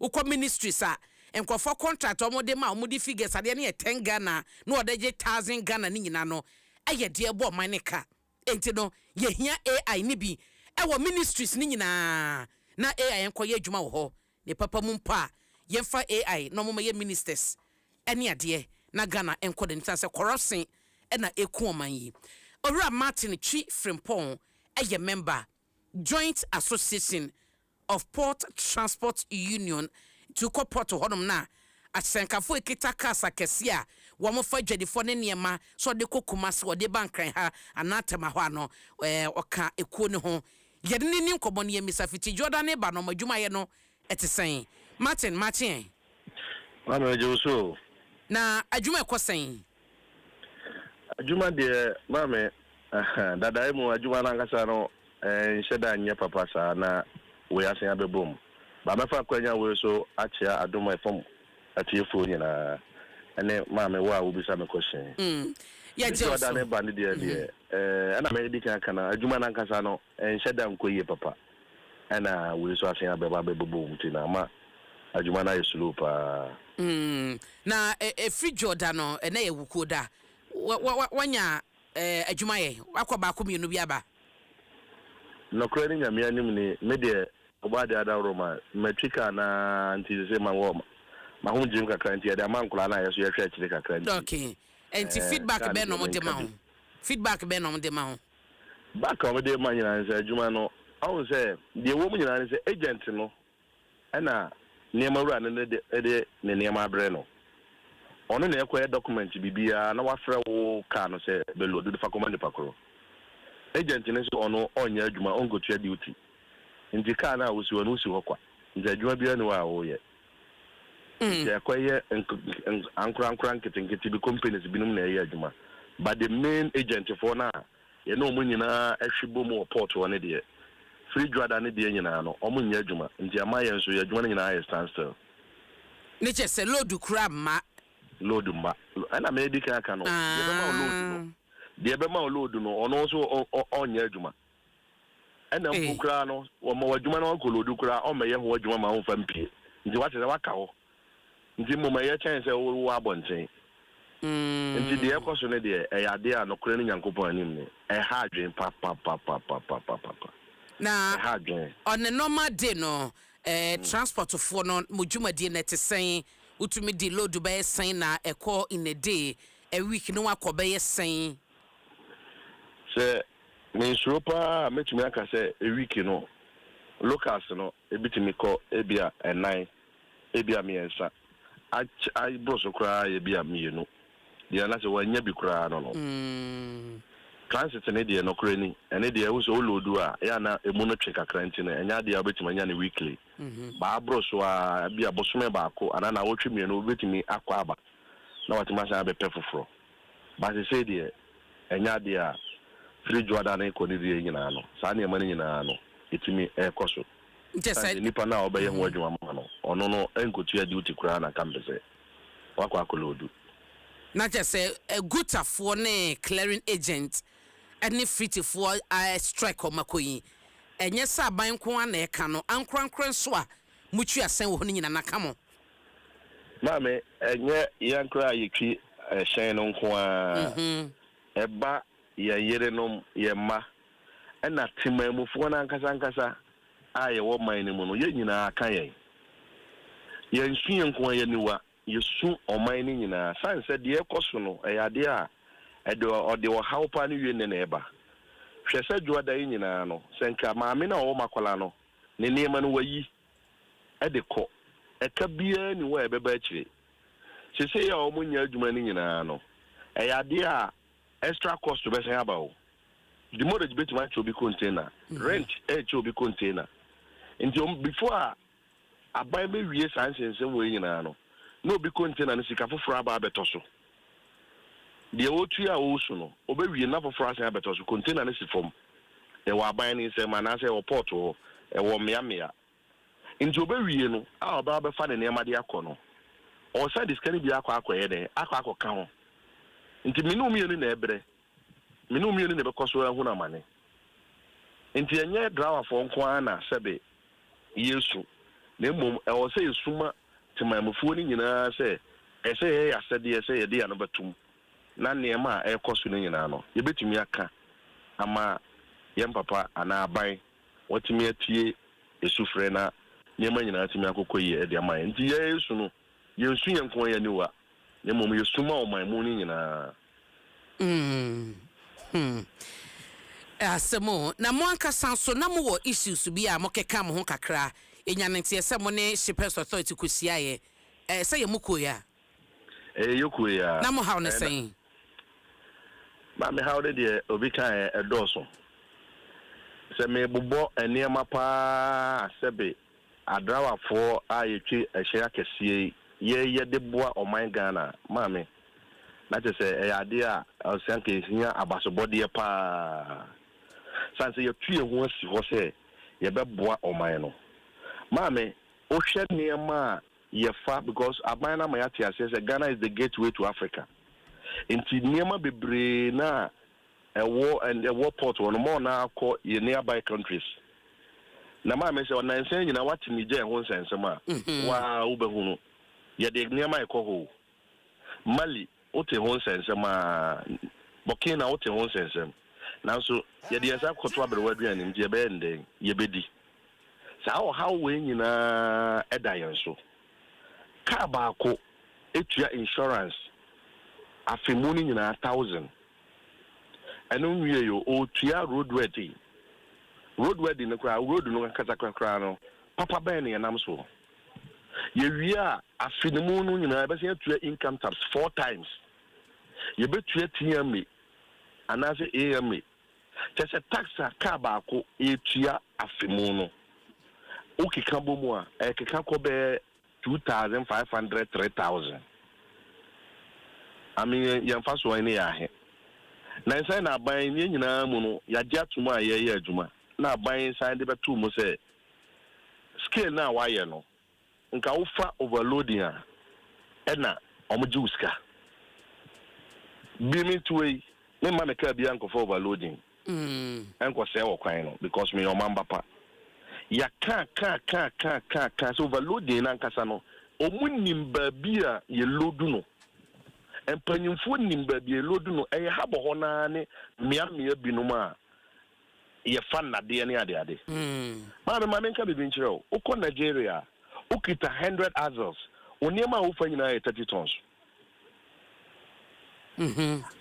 yenka bi nshem aban se oniema na brosu se mrosu wo fa niema ko first cane so na yenji uska say na we de adai me so me ho na chinchina achi a ne metua bibi de ayade a eni enkoyi emfa maye go ehwe ka egu yen so amane enamu ayemu yemhihye ekwan afo ayenam so na se aban sa discuss ka we sa beto yen so de a se yuntua I no scale no faswa omoje wan 260 Ghana mame se wafa o normal loader on say azos na egu ye kan ase no obia ne loader se efa nti mimi tuwe makofa loader a embro so a meduru ho a matwam ko me baabi scale nkura me mfa so oma so odenene a omoye mambofo na dani nyina ombese omo se kwan no because of their self interest no enu na omo no dani nyina omo pre for overloading enti no ye kura no ya tuyen safre aban no emu mpanyimfo aye Ghana highway se mo mra ye ne mo ntena se ye nkire mo kwan a overloading no tubetwa besine ya ka enti se me nkofo overloading ana me mami kuo ma no nkofo overloading na se wo si chinchina achi ye mfa so na ye metu eskade a ene ne ye ka se da bi ene de anya adwuma because sabe me nkori makobia na manmu abehye me nema ne mbroso nti ze mbroso no nko ade enya de se first cane so a o se metu eska bia nti ene na no mo de te yanka se ya te nteskroko kakra ade akira aban nti mpanyifo ne mo ka kosi sen a mo twesan ye omo so mo be ye free ho ana so mo be sakra mu mpanyifo so mo be sakra mu ade amaye nti no yemfa ye na de nyina engu fom na sebe panyini no ka asem na se wante na se ya na kwa se wo akora no ummu ade nti no se de ye ti o mo asopam nti ye share the next action a on be teki na fe free ho no ye hunu goni akora ya ade na ka chense mi du ha na mesoye wa ye yankora ye kwa fo mu a oduru ha se ye duru dua we ase a ye besoye na ye duru na se wanso ya akora na o chena bi no o ka bibi a kire na on fa nya adwuma bi nti ye hwese mpanyimfo nsema o maka no o me de be ya adwuma ma me fa asem we ntwa mu okay adwuma na ye no eye adwuma ma me awo se Ghana man nyina sori mputa ya chi o sanse ma me na owo makwala no ship na ede ne ma ne ba ye na ntima fa ship no an anko makwala o wantima fa anko Ronis Park o na de ye nyina ne se afe ne be so no aban so meeting the target airport ya na ma ban meet the target because ship ni be yi ne ma no gu a ya kwahwe apaafo ya na yetwe ne ma nyina de kɔ mmea de kɔ man ya yetwa ye ho hye nyina na sɛbe adwuma a wo ye no wo hia complete mind adwuma na ye no me a me metie sɛ me fa na brempo adwuma me fa na adwuma kɛkɛ me de makoma ne me kra nyina hye adwuma no san sɛ manim yenu ye sɛ ye adwuma ansa na ya mame licenses okay me nsam yenu ansa na ya mame licenses me nan yenu ansa na ya mame licenses adeɛ bia meyɛ mfonso ketewa bia wa fidie no ho no ɛde opira ɛne ewuo ɛna ɛbrɛ me ɛde brɛ afoforo nti sɛ adwuma wɔ yɛ nka adwuma ansa nka yɛtoto no ase okay sɛ adwuma wɔ yɛ adwuma wɔ sɛ nka dare da nyinaa nka aban koraa no wanya bibia ma wase anka wo sɛ twa ho bɔ no korɔ no omutimi di drivers ayi e friend say farmers day mame koko ni na okodo koko ni nyina yenya na ekowura mu ho ekofa wo e de ba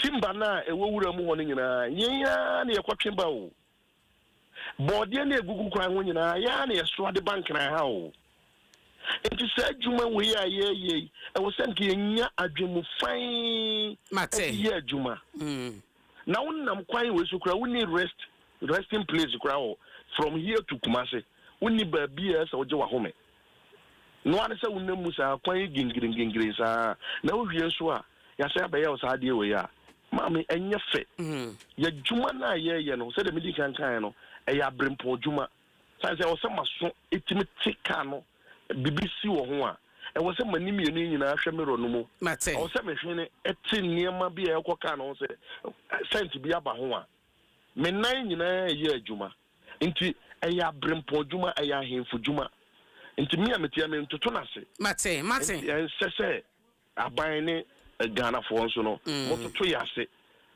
na mode adwen bi ato mo tiri mu kankan sɛ mohyia yɛ kwan so awudifoɔ ne na ɛba no yɛnyɛ awudifoɔ obiara ni ho a sɛbe ɔkra fie sɛ ɔkɔ kokum ne nua mate ne mmom adwuma na yɛyɛ ma yɛ na se ɛne ɛbrɛ a wɔnyama yɛn so da se pa radin shira chamo no shira on so ho Martin Chifrimpong ɛyɛ member Joint Association of Port Transport Union ɛna wɔde ne deɛ ato no Electroland Easter promotion no egusua ekoso nti bra na bɛyɛ shopping no bibi ye home appliance no benya bi wo ho se eye smart TV se eye home theater anase eno no mo brands ye wo Samsung TCL na media ne nyina oba obenya bi ato de opedia no waduane so ye 4 to 6 bena gas cookers ebi wo ho air condition washing machine bibia bi ewom ne nyina Electroland ewo ne fofofo a ode twen wo 0503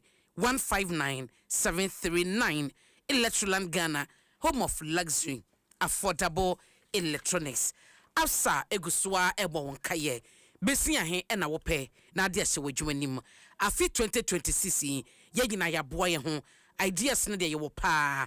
Aka jetri na ye de bema no aba reality no.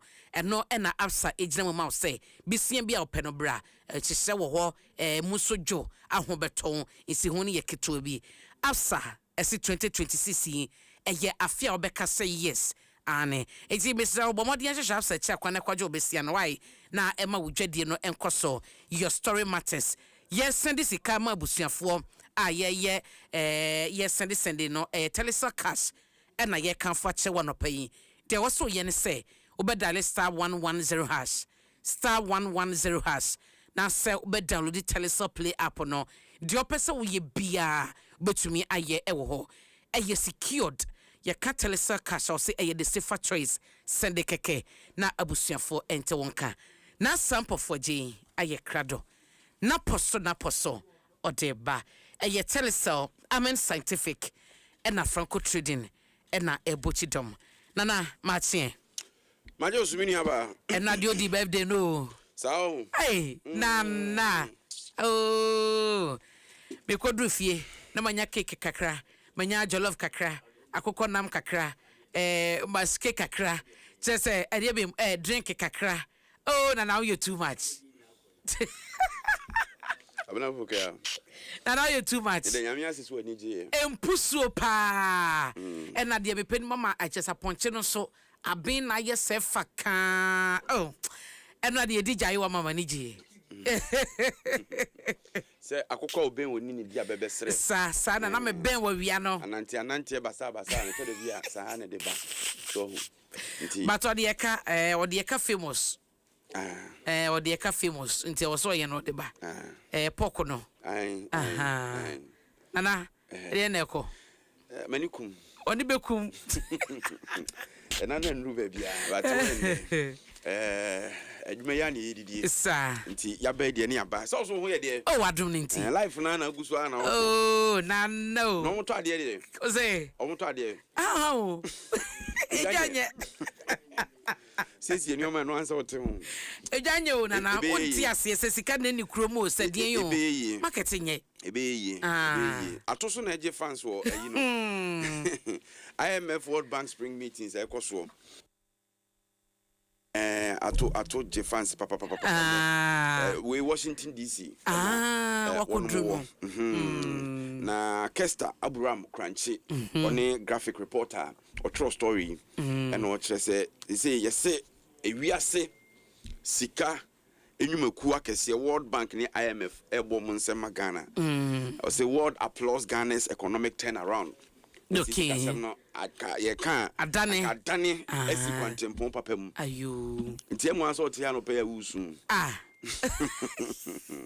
ya iso jijiri e wo se jiji nti skeba yeah say this is can e kwa ban ho say some metoto e money anwane asicheni ade mu aban ye nhye se be ya se de enwara meken ne nkrata mu ne ade e kwakwaji abaso wo abrofo no na kokoba efie na uko various ministries na uko to say parliament any other places be edi nkomo afa na say ase omusoso no sika ni mflu ma omusa mo ti wom say na MPs ni bebre parliament kro mu ntimi nko oti ase na yewo nyumaku num agencies num ne ade bi wo so ebi ti so ebi very okay yo baby no akwa ni omu ye very okay baby so ebre nti say ye na se nye bia o policy bi government policy bi na do so na ho sika ba no ni ade a the usual cash flow no ni ade na was the run ho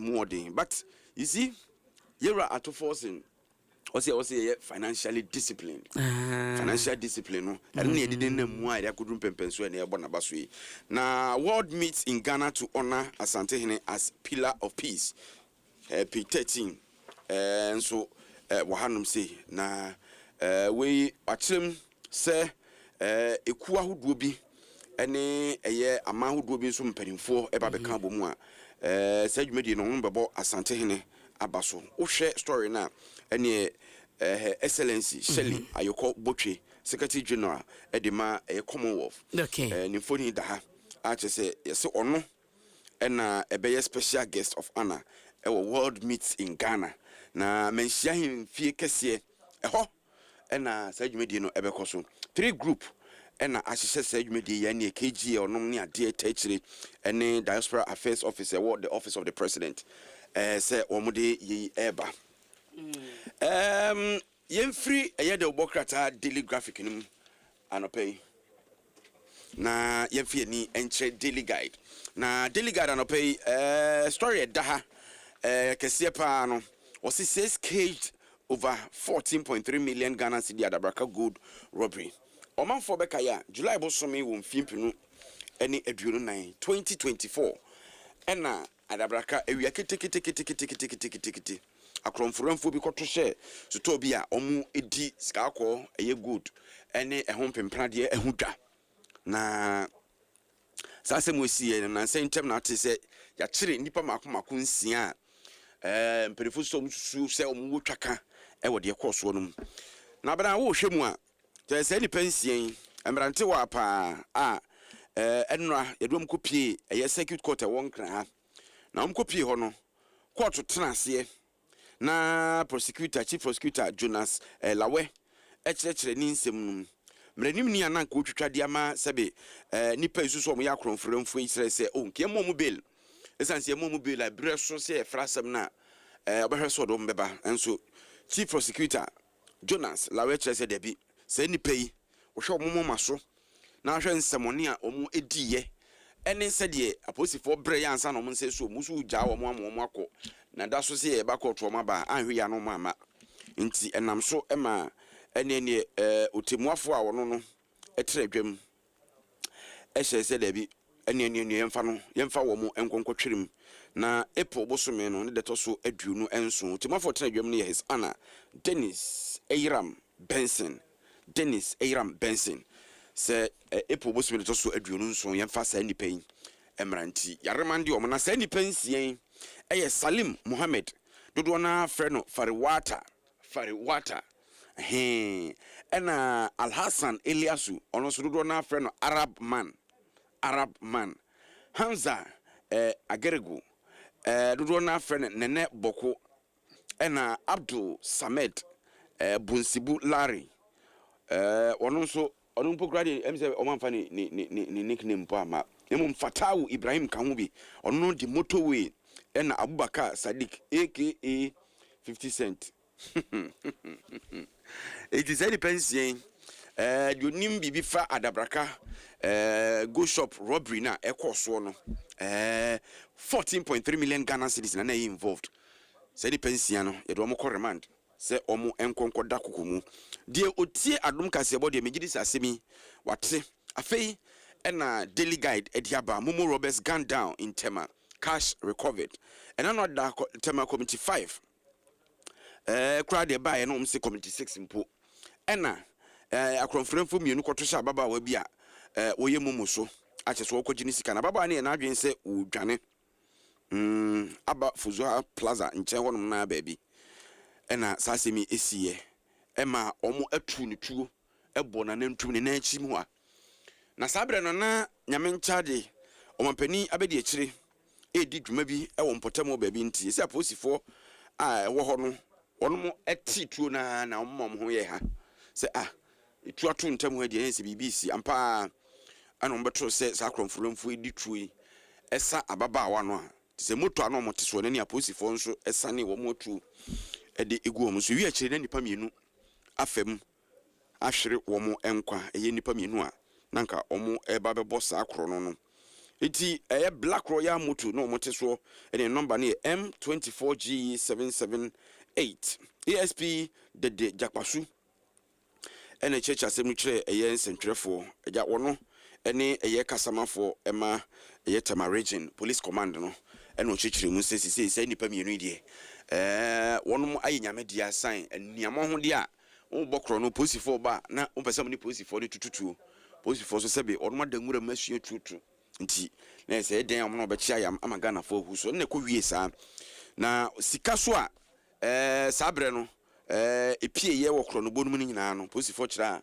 o monsa esa ekan ye yemfre no so na yenko mampani dada John Ajekum Kufo dwumadi esunko bi ekoso legacy dialogue series ase ana mampani dada Kufo dia to dwase se oman no beye se ono a ebedi dwumaso ahoduo bi a opeso mfaso na ya na entam oman no enti nhihede a ebeye ama ankorankora nyuma pagya no esanse free bread ye hu free bro ni fitansem na asa oman na fato no ho so bibi obeye obi adwuma we free dwuma we wo yese eno na ama ya nyanyina so papa se eya ankorankora ni mum na wo se pia wo mo no no mo biebie nyuma na dodo ama manfo timi anya bia ya ban kora be bia na ban de ne be yemfiafia ho kakra bi enso se ya dane ama na kwakoyesa ban ne mum ene we setre ne nkwa ban mu no afa nipa dodo na adwumam eno so na dia ho kire any how bebre ede aba na yefa the new independent democrat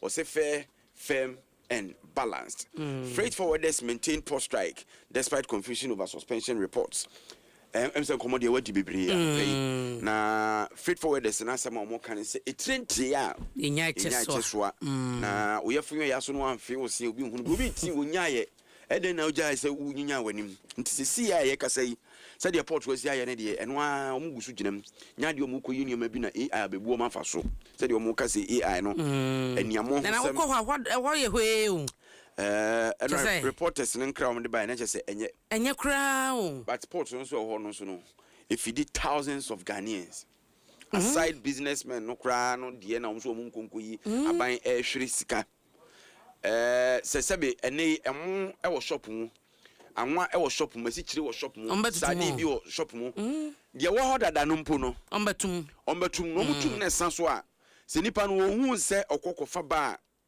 obenya mfa so se obi won mu a ade no beto no kwa me bi afinancial se enima no akra na beto mu a obehia AI no edna fa sa akwa no so nti obemie nani atotum no aton na ogi sika ni wi a ena obekari ahwe se mekwa akofa ba na AI ne de boto so ametimi na maton wanya mfa so ten no ra woni ka say in the next 2-3 months no afi one point na ka san sha by next 2-3 months no it will just be about increment enema bo ebekọ soro keke no shortage so betimi aba unse sisi aye ka say Iran ne America no ne ade ade na mbonkum so a asem ni ntwa ne kan nsi yie ena AI so de ne ntokwa so wo man import asem it embrace ya hu yie I think say was aban animanium ya omo transmo man nya ansa I think say finance ministry's position no adwedefo no mpekra eye me nwanwa so omsi yewura eye Thomas Ampem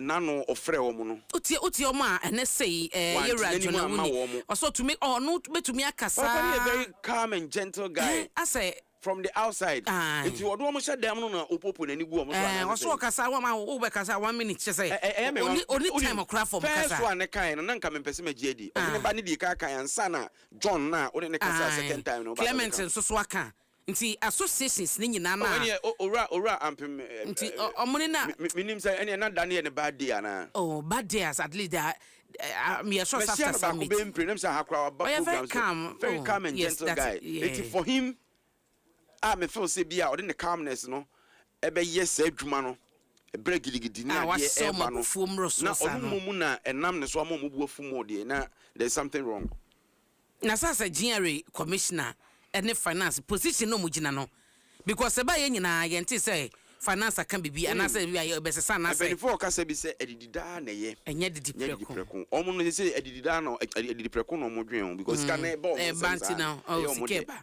but unya ne sada unya ne say ya da hwe unim say ye wo yabogafo ye omo abuchire ya omo ekra neoma omo de omo ne mefra abuchire ba beton no omo agikakre ene because of currency no say the SIA nti no omo de background na emfaso kra ye din de amom what I say first ne de at least was nti say euro no na ne kakra bia otimi nya bi ba say euro no na ne kakra bia nya kakra bi na we nso be saba nti bebre ono mo mahye pom ne mahwe ba be duport o ba be so Ghana akọ mo ntimi nyi because calculation na wa ya into the shape on no ba be na AI no ma ebo foforo 200-300%. I'm telling you o hanom say nchobo nse bogafo no bebre be start aba this aso ne ma no beja ho no akọ enema na odi aba no eye ahomache sori ne anadwo de so madwuma o ye no obo kakra no a ontimi fasika ne masa nti no odi afa ne ma no odi aba no ba beton na jamfa so kakra ba so a the project bia no de ye ba obeba why the calculation because before so be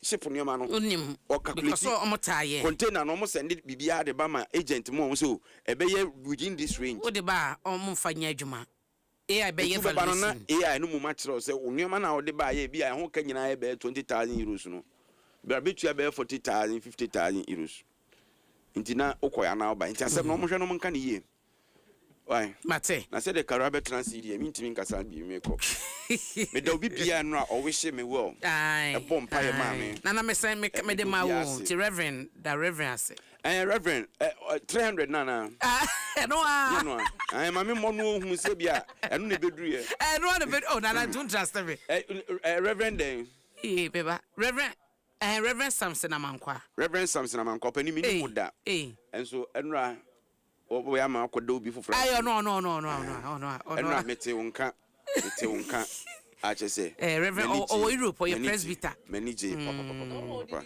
na eye Mrs. Cynthia Oben Georgia phones okay e wo doko twema me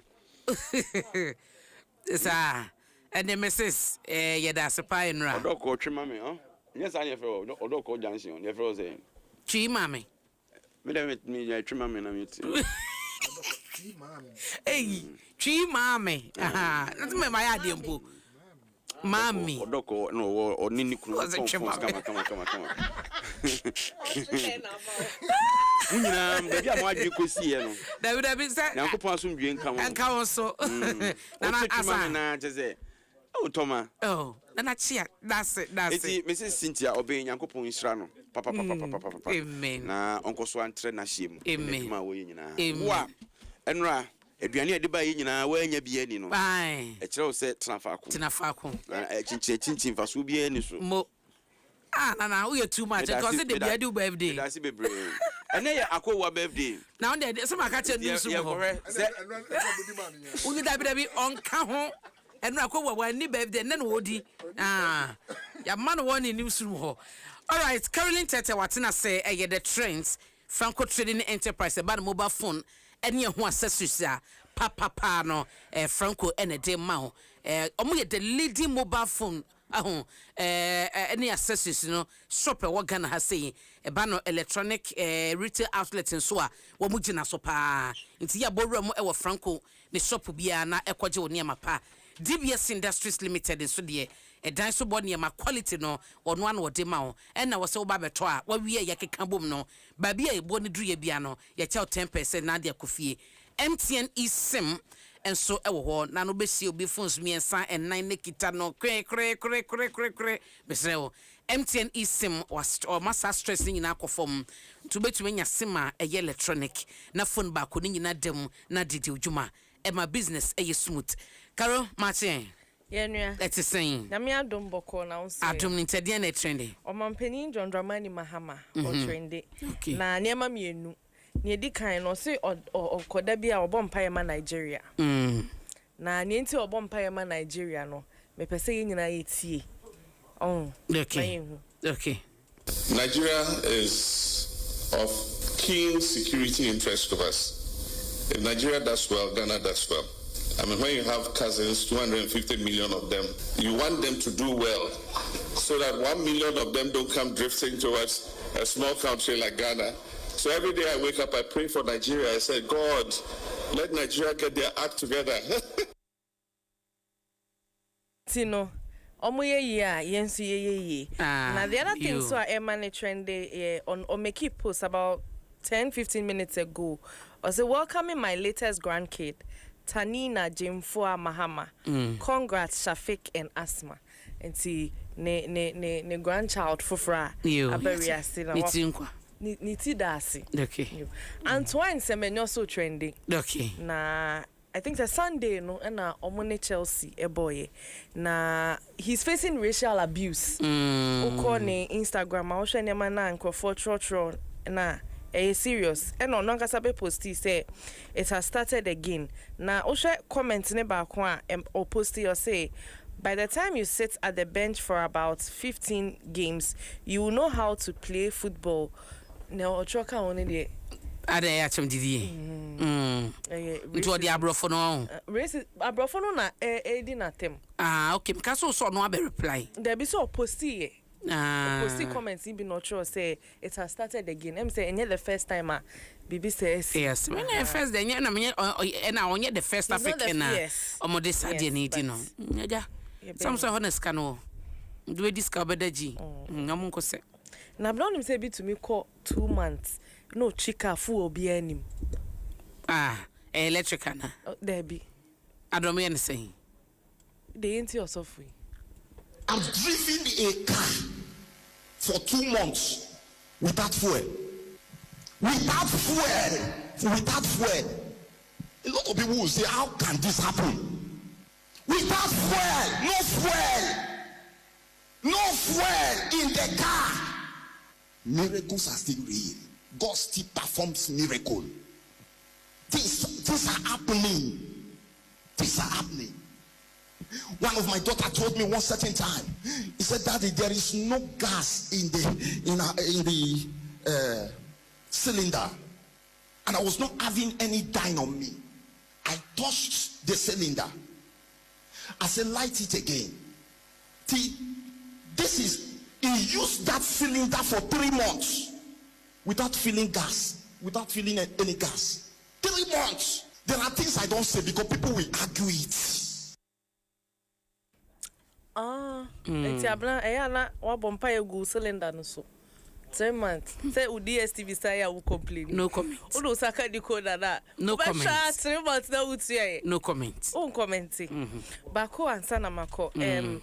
And I mean, say Kobiche Atro Twitter say not a single street light is working from Malam Junction to New Botiano, leaving the entire stretch in complete darkness. Oh, enyampa. But you shall comment. A greater regional minister so Ukraine a Brighton or Munyaisa. Because what can comment? Obviously, driving in Accra at night is an extreme sport. Obviously, said the darkness starts from Medina, Atomic, Okponglo, Karo, La Paz, Pashiman, and finally Mila. Honorable Lindo Kulu, greater regional minister won't cry. My friend, and a light in the baby. Nade. Light in Ghana for one. Lindo Crobabroni. Owokroma sister na ya used to kwan yes light ni was light wo ho me si minister so amakroma shrenti enye no kre na wo baby na light wo ho me ho na lindo klo ni baby amte wo no ana ho no nim se kankran ho de a light ni wo wo abla na me adu mo china ye be share ma me de nka o se ye che da kwache ne betina ha ne o se wo ne ye one ye need to table no so as one o se aye ne ye the street light no ye be afane man papa street light no to be pejama ha ye ntimi peja de fa ye di agro why na mu de we ye peja street light no. What can say? Promise? Yes, the whole crime. 1 month. The whole crime be bright. Yes, I'm money too. Where is the brightness? Brighten the corner where you are. Honorable in the clue. Where brightness? No, Adentia. Nana mon cry hasha. Nana yani wa. What's the highlights? Nana wa pukwase. Na ka kwadwere obi. Enye pukwase nko o. Wo de fa eno no so de hwade. Wo aye friend saying. Atimota fa main road. Ekwa akopiem pokuase na hwade darkness everywhere fa ban ya to ablekuma to your friend is pokuase na hwade light na wen where are the lights where are the municipal executives where are they so oni omo na eye adwuma no into the light na we so ati ase kasasa akaka yeseboy kasasa beso ya kasama assurances put it into action na koye problem na the partner sumu koba obi to be too highlighted to any na do ka kwasem nam obi cross kwan nti wadar masa wona manajo a atade tuntum mense bi ye colleague ne wo adwuma me monitin ka dwura ne ba e wala ba di area hɔ no maku abai wa no ya nanu ya ayi police forms ni abai ba ekwa Philibie so atiase ka dwura no na nipa ne dwane a hit and run na ase cast to so de be fa akwada ne so na ye ka minister to so brighton crew enkra nyina etin kan light won po the boy yanko bi kra dwen beba so say bibi esia manipa kɔ ho ye kɔ ho ye akwada na wote adwumam ye fe so ba oba baiwa wa wie senior high ekɔ 19-20 years ka ayema akwada na ku no because of darkness minister to office kasa na ene de asemo abla o chan be share nsia na de sum no mo mfa light no mesi so ana Kofi Yenko. Franco, esa the electrical appliances for washing machines, Asian women yopo, CCTV cameras, any dog clear. Abi you know that seba mobile phones, this are iPhones, Infinix, Nokia, Samsung, any dia keka ho, anyone says you na Franco. Ina ubinya de papa, ne border phone say Franco air conditioners, every 1.5, adequacy 2.5 horsepower, Samsung Franco TV, every 32, adequacy 85 inches. Franco, essential tabletop, double decker, any chest freezers, and change na mahoden kwa. Shisha Franco kwabata biye benwo. Name of head office, Ewada Braka, one in Roxy Cinema ne diye nimre. Friend 0246 422 338 in a 055 5939 311. Franco electrical appliances papa. Effie. Why stress when Jumia has convenience delivered? It's the Ghana Shopping Festival on Jumia, dropping unbeatable deals on everything you love. Fugu! Who said Fugu? Fugu Day, plus plenty deals on fashion, electronics, beauty, phones. Charlie, your wallet go thank you. Download the Jumia app and enjoy great deals from 2nd to the 15th of March. Sponsors: Icona, Samsung, Asano, and Hikers. Jumia, freedom unlocked, convenience delivered.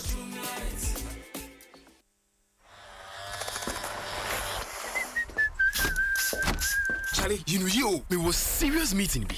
Allah, moche. Now so there Charlie, you feel free. Oh, uni a to boss. Momo day. Hey, what funny. Anio, magic a card ya me maybe. Mitua na free ho sharp. Hey, say, huh? Ah, minia, what ya busiane de. Anio, send ye be ya, a prepare obi be here sikano. Momo be nye biaman. Asiminya, mejibio. Hey, Abrante, ngogu hweni wasi wa hawati. Allah motion. Obobisia, na usentia, eno na utimi de wow. Ni hiao, eni ni siwe niso. Obisia na faye, kaina santia, Mombo Day. In Ghana, we are more than just individuals. From the bustling streets of Accra to the fishing villages along the coast, from the farmlands of Tamale to the busy markets of Kumasi, together we are Black Stars. It is not the players on the pitch, it's the seamstress station jerseys in Kantamanto, the trotro driver cheering in Cape Coast, the students dreaming big in Ho, and the farmer working hard in Bolgatanga.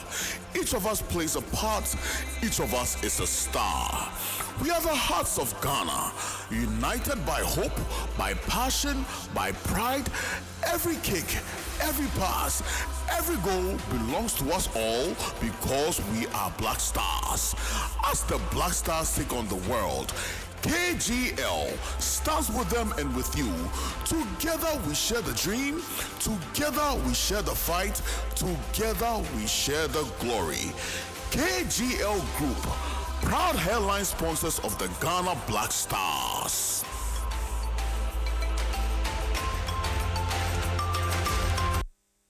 Ghana Fui! Franco, esa the electrical appliances for Frabe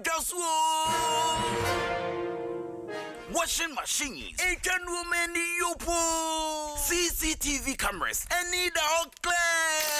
Abi, you know that. Seba mobile phones, this are iPhones, Infinix, Nokia, Samsung, any dia keka home, anyone says you see na Franco. In our binya de papa, ne border phone say Franco air conditioners, every 1.5, adequacy 2.5 horsepower, Samsung Franco TV, every 32, adequacy 85 inches. Franco, essential tabletop, double decker, any chest freezers, and change in a mahoden cry. Franco, Kwabata be a benwo, name of head office, a wada braka, one in Roxy Cinema, and the friend 0246 422 338 in a 055 5939 311. Franco, electrical appliances, papa, if he. When I say ABSA, you say yes. ABSA Banking T, we go say yes. This 2026 till your jobs not dropping down. Yes, you listening to me right now. I know you get dreams. A work is here. And they work it well. Like me, I want to buy that Porsche car. I've been dreaming of. I move into my dream house. No landlord will send me a bill. Join the ABSA family and let's help you say yes to your dreams with tailored banking solutions from loans, mortgages, credit cards to digital banking and more. Make 2026 the year of yes with ABSA. Your story matters. Wow, by every germs, any bacteria home, ewa hoto suomu. Cleanse hand soap. Ekumo mo kojoto. Abribia be yusubia. Fauronsa. Abribia demuni nyina. Ye wana hodo na ne hwam ne so saa. Ma wonsanka cleanse hand soap. Neka wasam kira dofo. Na fofo ani abusua nyina. Emma cleanse hand soap. Empa ho da bebia wo bia. GC brand ne de. Wonim se eye wontro. FD age edwadie nkrato ya to. That's clean soap. Clean. Want more of the world's best entertainment? Well, DSTV's got you. We got kicks, we got scores, we got action, we got roars, we got drama, we got fun, we got more for everyone. We got you. So come on, get connected. There's an upgrade on us just for you. It's my specialty. More channels, more shows, more joy for you and the fam every day. DSTV, we got you all the way. World Cup, June, dear, you want more kwoshe keke ane wono mo kwa akonya mu anigye afili gadochi Eni se opese ofili gadochi de ndie bie waso ne tie yen Mfie beye dunie FIFA sales agent match experience hospitality tra wonim kwan ya obefa so ama ball bonaya wo fe Enye se yema na yo fe keke o ye ja won kaya ebeka wutim afebo Meyama VIP treatment papa bi be bom prema nguye so wo bahwa boss bo prema woni atitini akoni ne ntena sinidi we di o haw bi anim atiti bi anim eye bo ho hwe ho ahotoso keke wenya tickets keke brana behwa world cup no na fili gadochi we di ebinya ba bi omo agi fie na echi inti ade na wo fa wo mbedom yen enti bomadi afra yen 055-155-1119 anasa straya abe fonten fidie kase ne so matchesphospitality.com Match Experience Hospitality. Don't just watch the game, live it. 2026 World Cup is open chichimu bia and the Bora Absa Bank bia benwo. Ni enchichimu and your matchexperience.com for and the 2026 World Cup Ebrel. Na Absa Bank, the official banking partner, and the Glyco Insurance, official insurance partner, and Eboa.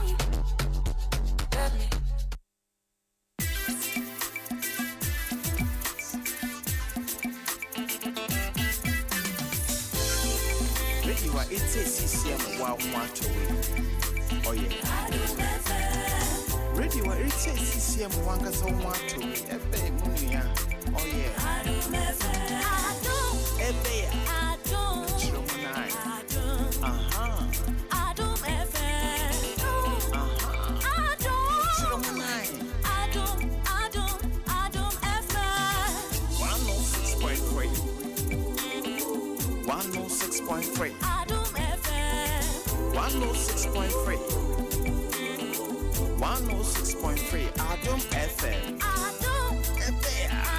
One tell you what. Chiromanai. Adom FM. Ebeya. Tell you what.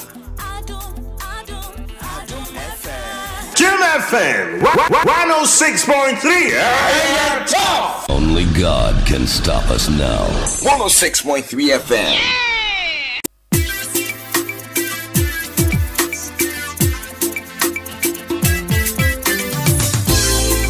Radio it's CCM 112. Oh yeah.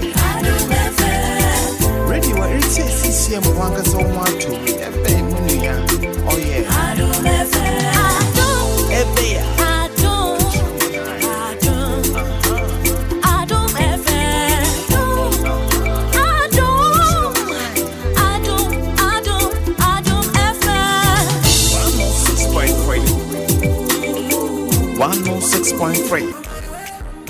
Share a breno anon kron abo apa ho semano enum 9:05 AM. Dwaso Nsem dwumadie ena guso awutie no. Edin amegye so. Ene abena pokua. Renie. Mabedwafo aye krado na NPA se men kancheo. Se no enhyehye ne de bibia wie yekoso abon ka ye tufo. Esese wonkwa ho hie oman no.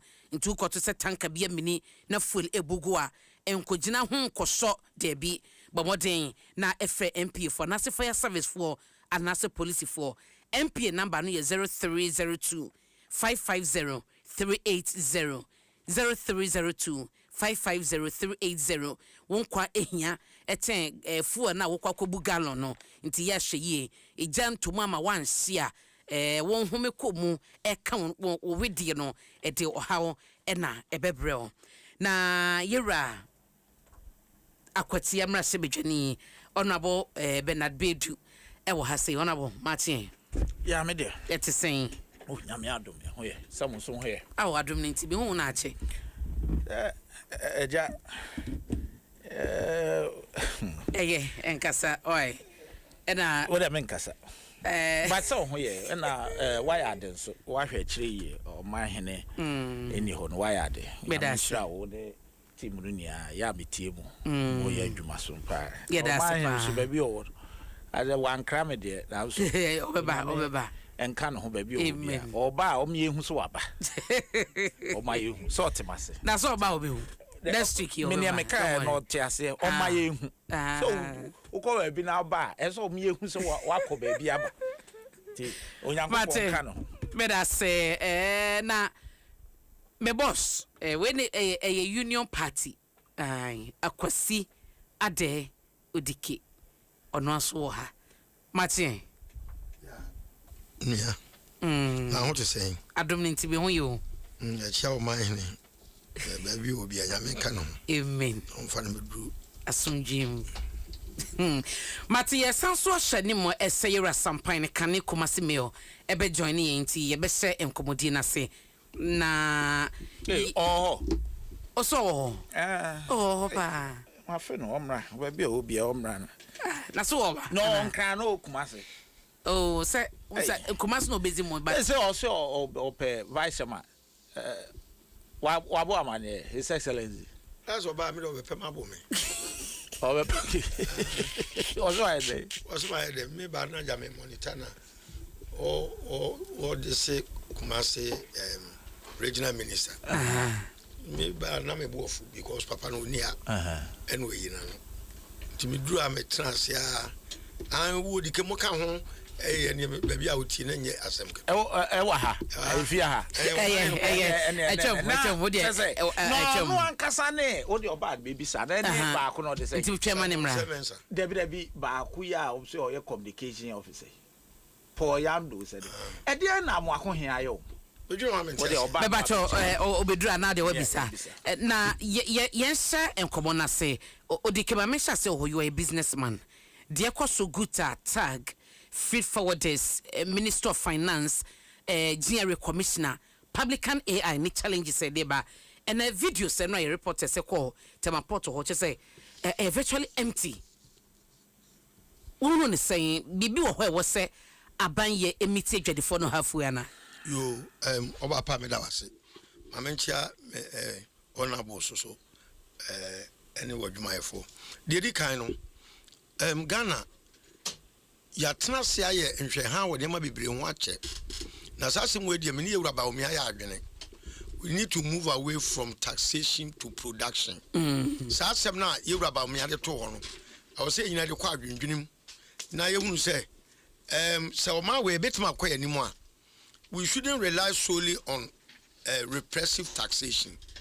The way successive government, our mabadu mani see say, Omadrium says the more we raise revenue mobilization tariffs, you know, and never more money yeska entesa. A bus or maybe a repressive taxation, it deprive the people, the mebuno and momunya because it discourages foreign direct investment and domestic investment. Aban se opeso nyeska eboa wo manfo a ade a wo se ade anisi so production because the company ba ko fedi pe 2000 na we kesi twa pay yi a eno nko akora no e che sika wo tema abo na ye nidi akire no hwe minua ba ye businessman majority of the business fraternity no we importers no we under invoicing. The reason being that so we share import tariffs 45% of the transactional value is too much. It's too much. And now about when the aba sana wo custom for tariffs books no. I mean can say obi be yin na over 24 different items of taxes and we to our port. Saban any abre per se yenya the true transactional value of the merchandise a buy a port wa the osia yen say aban and also research into how the transactional value is. No we are instead of 45% import duty no yen family bia 25%. What it means is say transactional value no will commensurate with the existing duty of mutual. Yamfa say me 40 container my under invoice. Makotua ebia 200,000. Me declare $20,000 instead of ebia $50,000 of the transactional value. It is high time the government must research into the actual transactional value no. Na yamfa 25% emano eba benya the same duty and would 200,000. What it means is that the moment you bring true values of imported goods, most of the business is now for port. I be reduce at their friend money laundering. What they are not doing China because idea from or declare 20,000 also now so a man supply 50,000. The 30,000 difference or the better idea from me and no to me I move 50,000 ako 50,000 akwa wabenya gap of 30,000 yeah treasure idea of the one yamabeba but and important because of under invoicing. It was at the end of the year, no, custom 14 case and confobe DF a car and one year mamae, the attorney say Nemanema because another taxation value no the affiliate IDF no. It is a percent your business is a muya fire. Also an importers no a collaborating. Meaning no more how a ding. Add then I'm under invoicing. I was said the ordinary money by more discount would any version. Now when you the true picture of the transactional value, you said the import value no at the moment of son. It's in a moment a moment under invoicing there. Then we scale it down to a leveler. A bit mama all the importation are passing through the banks. Okay. The moment all the importation are passing through the banks, then the government will know exactly how the import bill of the country is. Exact figures are your import bill abanyanya import bill ni wia then we will sit down and say hey emo ebadodo emo ye policy homegrown policy ye betuma dua mo no to as a import substitution na mu bebrebe eba no ye local production atemu ebadodo what are the local advantage ye betuma aye to add value to our primary products. By so doing, near create more employment. By so doing, na ye sikadodo a foreign currency ya de crania mano na ye free. I say 4 years in the summer politician I don't know. Obiaba no de nia say I will say me increase tariffs. Say minuaba. The more we increase tariffs, not custom officers na we enrich you. Because a creative idea friend extortion to be at the fan featuring instead so custom officers or more a port of entries almost casting importers and I'm finding story me say custom officials now or more our various port of entries almost casting importers no mukrania mano because of extortion. It is the abane the AI neighbor. Omube ya manipulate AI no. They find a way to manipulate it. I found a nomine importers no ebe ko di kuku omudwa. Obe free port a day no. Next ke guni ka butu na nya agro. It is the AI can say anya repressive taxation ye dey o man. Na mum yes o widen the tax net. The Jadifono call for a withdrawal of the Republican AI. On your Muyajin, and I say be a buying between me, Eddie Babat, or be review AI Nijumadi. AI no, and your port at the moment, Crano, make credit the ministries, local administrations, local government administrations, and agencies and department of the government. How can the AI also even the presidency? How can the AI not starting a duma? Because the government want to flash out corruption. These are the key areas of corruption here. Or wanna catch on. I want corruption. A very endemic. Eti say obia okofanya ma ba ma wa ban wagene tax e dia ya adwuma no. Say even if you want to introduce a system call them as call them to a round table discussion. Now who the pros and cons of AI no. Now we need the clear understanding of what it AI no adwuma obabe. Okay. Unim. Me the man who see for a former me who say ojo umre. Me the man who see no. Ghana your problem e what pa you say. Every now and then you see a fight corruption. But we can't fight corruption. Corruption, ye prevent corruption. Na nyama de prevent corruption no, I just say and nyama bebre I clear about the mindset of Ghanaians and nyama bebre no aye obscure. Eti amesuma si dwadie ne kwa na ekoso aban we ba so me fight. Let us prevent corruption. Eti adwadifo no finance minister yes is can you have buying timenye sana sandfo bube yes is can you ho aban won timenye se money dwadifo na ntena se na ya mpe kwan ne puma sibre na se musum be force AI on them transit goods across Sahel countries no most of them find their way into the cities into the inside Ghana because of all these things. Togo a free port. Togo a free port. You can't free port and that's what the name by a free. But I bet 2040 container be see Togo port. And you may woman Emrama Kwama Ubio or Beto Kakra every more Togo no. Ube be a container no so. Obana 10 pieces no bit matter. Or no be no 10 pieces no duty.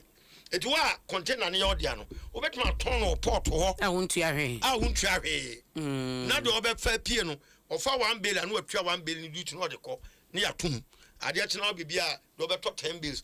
Nina ye where to so one kofa kaba. Obo kofa casino, scale kutano. What did duty free more of a camiansa? But say you free market car sales parker. Obet this can now kofa cas na be good port. Now you're near a peck out in the moon. Ukona unka na unin career. Cost from 4 or more a point or Mate Obapa. Honda Civica. Uto we are not cost from 4 work duty amount. Now do the buy no. Why Jiniska not cost from 4 Jessica. Now business na I endure. Eti successive government. Money business fraternity in ye. Most sorry and more impose be big grow. But you're partners. Your partners here did develop this country. Our work kroma mutimi ma wo mo a bonded warehouse. No do me magum Ghana for kwe ni do ni sa access ni bi. O de ke me da say. E dia bae cancer withdraw nane edwadifo no kamum na yam find a lasting solution to this problem. Akosia de odike na atene ka no lawyer Bediakon Bedu Bernard. Dear, Jedi Forest Munium Nini. No, near public candy. And no, more about some. Let me state, say, you may public AI ABD no. Ba ababeboa, near me beer, a young penfua, da, yes, jumanano, a finance ministry, nay. Transport. I said there are leakages in the system. Say a bit to be saying to me, and no common yedi. But problem need any yenim. Let me also state say a year adia sabe a bra copy palace and Ira Nanado Danko Kufu Adono. And also 90 ACB and Shada Yajuma into the 4. Sorry, yes, young withdraw and I am suspended. I come a buy the same thing. The full beer and a bar, a yana, chuchuri wom kakra. I dear hear me say, and ne, I be do baby, a buy moon penny phones who said Debbie, I was here to Mahu. Oh, so I'm cool meeting, Omne Professor Jampo. A cool meeting. Minister said, Minister for Transport. But they are idea of from day one issue by money finance ministry, GRA commissioner. They've met the finance minister deputy. The post they didn't like. Inti anopayene free to focus. I'm still meeting the transport minister. Results will be ama. No, Omunkoshi the transport minister, cabinet minister. Say and some no be a fat or no sector no beti. Say or peja some no and ne a finance minister ishia or new bishia. On so mujume die freight near the no fan a fat sa transport no. But they sika semonso into finance and a woman. But they say a fat minister for transport no. no ekokot finance here say bro mo so kra say be pay mu no chief of staff or presidency or I am saying as it is now project no ekoso adwadifo say eniema a ede ba no enye mawom ye stakeholders. It is stakeholders are only on your Jumanas almost say and near my cost on your back for good aka freight forwarders aka or tag aka so say SSA as a more can. But matters see and suspend the answer. But answer won't mean suspend the idea bra won't problem. Say a tear problem, no that's a problem ni idea. Hey, say na bibi crack also and see suspend. But they know the problem. No whining problem. And I make sure said they've met with the deputy finance minister. Dwaso Nsem, according to them, all the associations, food and beverages, traders advocacy, Ghana Union of Traders, feed forwarders, no. The posture of the minister, no. Almost say I say on your radio, Mohun say chrono koso into the enona ebe mama amanya the right. There was no assurance to say ye be shempo na say ye be reconsider according to omo ne papa no kosia ye nti kan kwa na hyebufo no mo a omo tena ho a oman te hwe de besi sei no ade bi ne me ka na say meji ni say adwadifo enso kan say ense se tuatu antokuru na no so mo nka sa omo nka ne sa good. It is a my position ne say ntokuru ho a ye pese etia ye tuatu ho a meji ni say adwadifo e wo ho problem. But in implementing policy, I did church and to Krunano. And say be ya so a disadvantage on bebre e wo kwan bi so. I want to see and come away niano. E ya na me pese me hu say omanya de aba abonten. See ni aye hu. E ye den na asi. De bibi akyere say nanka yan hihye mu no esese metua 1. Ena saa de we ba ye meba so mo de saa niam ne nia akyere a saa niam ne ho nkomo ne ye kwa akodi mpacho tie o itinye se system no ena ebia esese ye tugu anase bia na system no flaws wo flaws no eye saa niam adanse sei ena ye behwe ne de correct system no me see I combine saa paperless edwadifo complain but nkomo koso ema ewiase ne beye ne yeye me problem ba ko ya me bisa no say mate say yes omo pilot ne sen na stakeholders no ye bisa the same questions na stakeholders no mo way because stakeholders na aka mate say there was a pilot. But me person business stakeholders were they not part, of course there are security but I am concerned about the output no omugu so ye no esese stakeholders behwe say ade we ne ye aba dwuma edini ene ade ekoso anankoso there is a problem eti eyese esese nkomo koso medie because edwadifo enye necessarily the final consumers intino so mo raise issues say yes here. Because at the end of the day, sabi odwadini bia enye Father Christmas. Se phone si no kokofa bae. Na se oniama wo ye no yes 45% a ye de hwe eye duty ni ade. Se wiase no okotua more than that.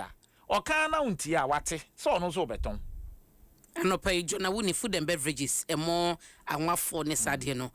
Omo tutum bi kra sase kra tutum dada. Yes, but you see that is why me srom so munya abotre. One say near tie bia no. Say ne fan say finance ministry implement ade on behalf of the government. Ye nia governance near man ye tie ase kakra. Only finance ministry and as only a transport any problem because also a stakeholder. Sebi. Omako wo se wo na wo can you wo se omni deputy minister here minister yeah you makasa na Wednesday that is what they are saying nyame na meka only deputy minister kasa in all this my interview deputy minister you ramp him yenyano munyano nti yen try ni yenyano se bro sa na se because SSC tie me ni hobi wonso na ni ho yentie no se etesen se bro sa na se mpo say finance hona na mo ne omo enya adwea. There is a chief of staff. But be the president. Till date, finance ministry and to be anka concerning this issue. Well, and no, yeah, one part, but almost at least so much the confirmation. Me tie mu aba wan frɛ me ha me ntimi ma. Me tia say but me so near jadi for the issue sapa. Ebana minister TM. Because I'm not Professor Ransford Jumpo Air Kasa no. I producer can friend on finance minister on deputy because I know say finance minister there or out of the country on fa. And now Professor Ransford Jumpo ne kasa me bisa say on your musia wie you know. We updated the finance ministry also a catch or the okan or the reply and say thank you.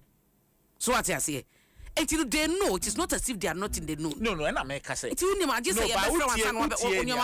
say but near me make sure say your best stakeholders no near me make how say you fan say a finance ministry and implement policy now say how it here two factions but what I say it is a one still meet muntimi nya ya sebe ye wo pay mu no ho. Yes, be a chief of staff and now say be a presidency. Na yen hwe ne so be film. Oh, yeah, you see, yeah, chichiro mine. I at the end of the day, enti America can say no. Say, edwadifo enye the necessarily the consumers. Enti ne ebesi bia ne do ba bi no come hu bom no mo say empo any dollar aba form any enema yenim say duty ni ade ayatete so ni. Some of us have had that concern say ebinom still omoniema no na ekosoro dodo. But free market inti so omubom say ye beton phone we and 50,000 a udimi nya na hwe opa akoto opa enkoto. It is ye ne omo daily wo kwan so ebi mpo na aban asem ode. But communication and engagement no say anko ye no man tiase na amomo nso endi a kire se ne ayeye na ebewi ase no wasem ode kra na wasem koye de eya to na bo Thomas Sampem say ye fe na wonfa why maybe ana maybe sir but menim nti ai bia mo frɛ na wonfa but I'm sure say edwadifo nya abotre suspension ni ade no emwa ye nia because on ade ba ko bio ne say sebe so ton phone na obekwa akotomo so ton mo a obekwa akoto ade foforo eti obi ahia bibi say yanhwe ye ne ye grind ye de ye man no eba to a halt I be affect ye nia that say ye man koyi a ye wo channels no akese ye chain be o makon o fanto o manim ne nhwe na but that say on batcho ma me ko Euro Sampine ho e breko na menye ne take we wi ameba ho kane komase me yo Euro Sampine Martin abna ya medio let us say crash Adom any experience but me da sem komo ye di guta ensense magwadifo ene de eboboba enom so mutum just say asase kra eye adwuma nti de okodwom no na ebe sofa ya me da se ncha wati fo no o ma hwe yen na ma me ncha Dr. Mahmoud Bawumia wonim kumasipa so ufi Atinga Junction and the Kotreda ben mami so wo Atinga Junction and the Kotreda na nadam kwakufu ado na MPP aban ye dualize kwan no to Sokoban the free one so no asphalt to trade na asori bi wo ho so for na friend jiwa adu wo trana so no a aboa kese bi egugu ho sem wa hoden a ka meso asa aboni bi e de akoma ba mu asa ji na oboni tama ye campaign ye can about flat rate for ports as me no dikekra aboso sesia bibinom e robeshi no me ye tantantan se sabinyanse ni sasem no akwa ba betuen na hwe abna ahrubi penti e na boasrewa ojine bagra no oyinani ena baby wonam so na hwe ase a wo hwe de ma wo hwe ase no stakeholder engagement is very critical in governance.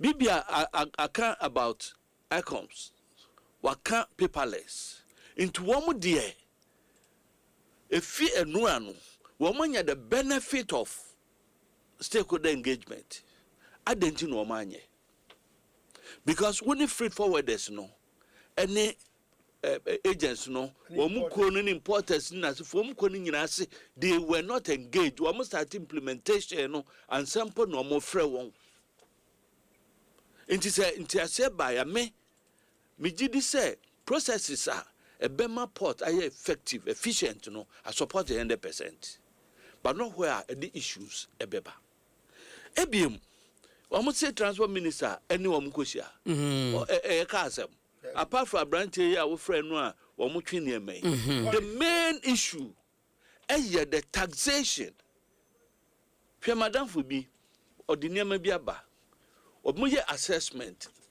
3 months ago ano ɔyɛ no na it was about 74,000 obetua enura and a half you want to be the tax bill was send them bill of entry will be feel so the phone to say otua 129,889 cedis from a hit to 74,280 something 129 in fact 130,000 Ghana cedis okay from 74,000 almost say AI enunti wukoshia transport minister no adenti omuti transport minister enko a woka bibi mienka no bibi na danfo ne ampemo wo mu nyina na eastern caucus every Friday wo mu clubhouse bi am committee nti onim se echirachi obehia no any nti de matter no on kan che ne say Dominic fe na onfa ai mesre no wo mu koye na nura mu ye interviews bi na me hwe bi wo social media okay wo mu kasa ni say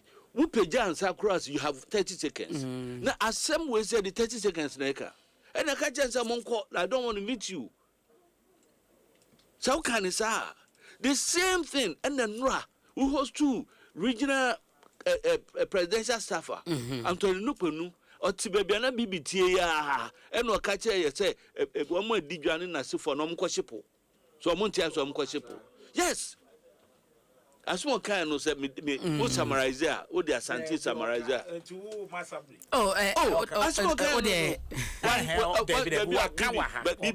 Bibi,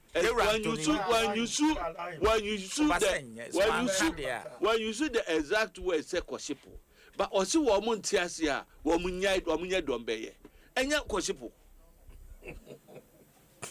It is also among kwashipo. It is a hand tiny genua, yadi cancer. Said the Wukan, as some will say, one my year planning. Meaning, the law, I consider no or crisis could be a do my. We ain't ordaining I'm in business when you can say tam.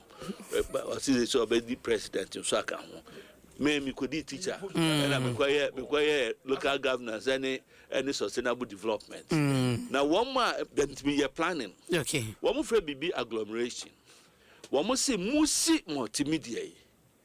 Musi somebody be broadcasting. Nanso ma menu a oton suo e wo ho no mo no. Mu start ye adwuma no ohun se mu a mu ye adwuma e wo e ha no. Mu didi a mu benum nsuo. Enu nti no oba beton nsuo ha. Saa na lady no ye fruit we dey call mu car park. Ohun se e bia obi kura no onum aduro bi onidi ansa obenu fruit bi ansa. One my tongue could be ha into a ground and at the restaurant be ha nufufu no top taste. Me or they be on billboard in the hand. Oh yeah, a customer. In your woman here many bo ha into a same way a support no. A similar scenario. It affects all. Into the all coffin Emmanuel. Mona must say about papa ba. Must see a movie that it is who and acrophobic crowd the advert. Ya titi tu hu and yamana started go through hu if you ya if you sense me ya because me enra money coalition for nkasa one must say well they may decide to go and clear their goods but the bottom line is say young end consumers no we are going to bear the brunt of it all. Na bibi esre o na munhwe ne yie na yenim asre we sei emra ye kwa ahohiehie mu a ye ka ekire Ghana fo se sei ni sei na ziwiase no be hwe ko gyan enkrofo boye wo mu esu by force su my minimum ene wo mu ti social media se ye yi wo mama ya mo ka prekra no so mu nya aduane nie no sansem we nyina ekoso me the hear me wo we nyina pa bako the award of the contract. What went into that contract?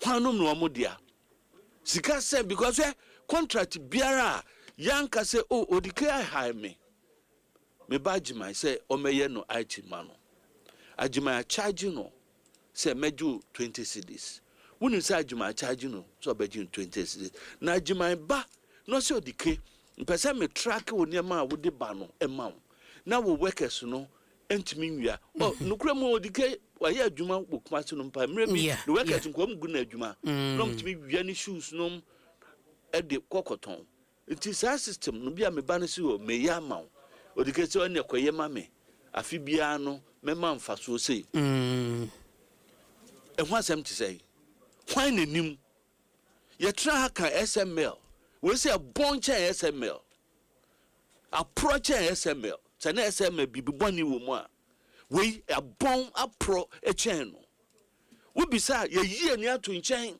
ene de abufuo ene treaty free forwarders ni importers ni na se for say sabi dabrade omo ye nko omo nim de omo ye bambi the bottom line is me ma me akua na so tie akura se no me na boso me kohwe nu o me na me to ne mo ne ne ma koma nu e mo no bo no ye den no e be affect me omo aka me ma me wo fa se omo eno so ene ayonkofo na politics say ye me say wo ha nyina ye politics nim e car e wo mu ene ade a won plan ya wo de be hye ene sorry obi message a was please send me some momo to sort something out. We said something no we name something crawl. So also me send momo to sort some things out. So e kan nyina no e ba yeso. Nti e be sra ban we say e bo wo mo share yen no enya bi na ehunu no. Enya bi kra na abna ye hu no.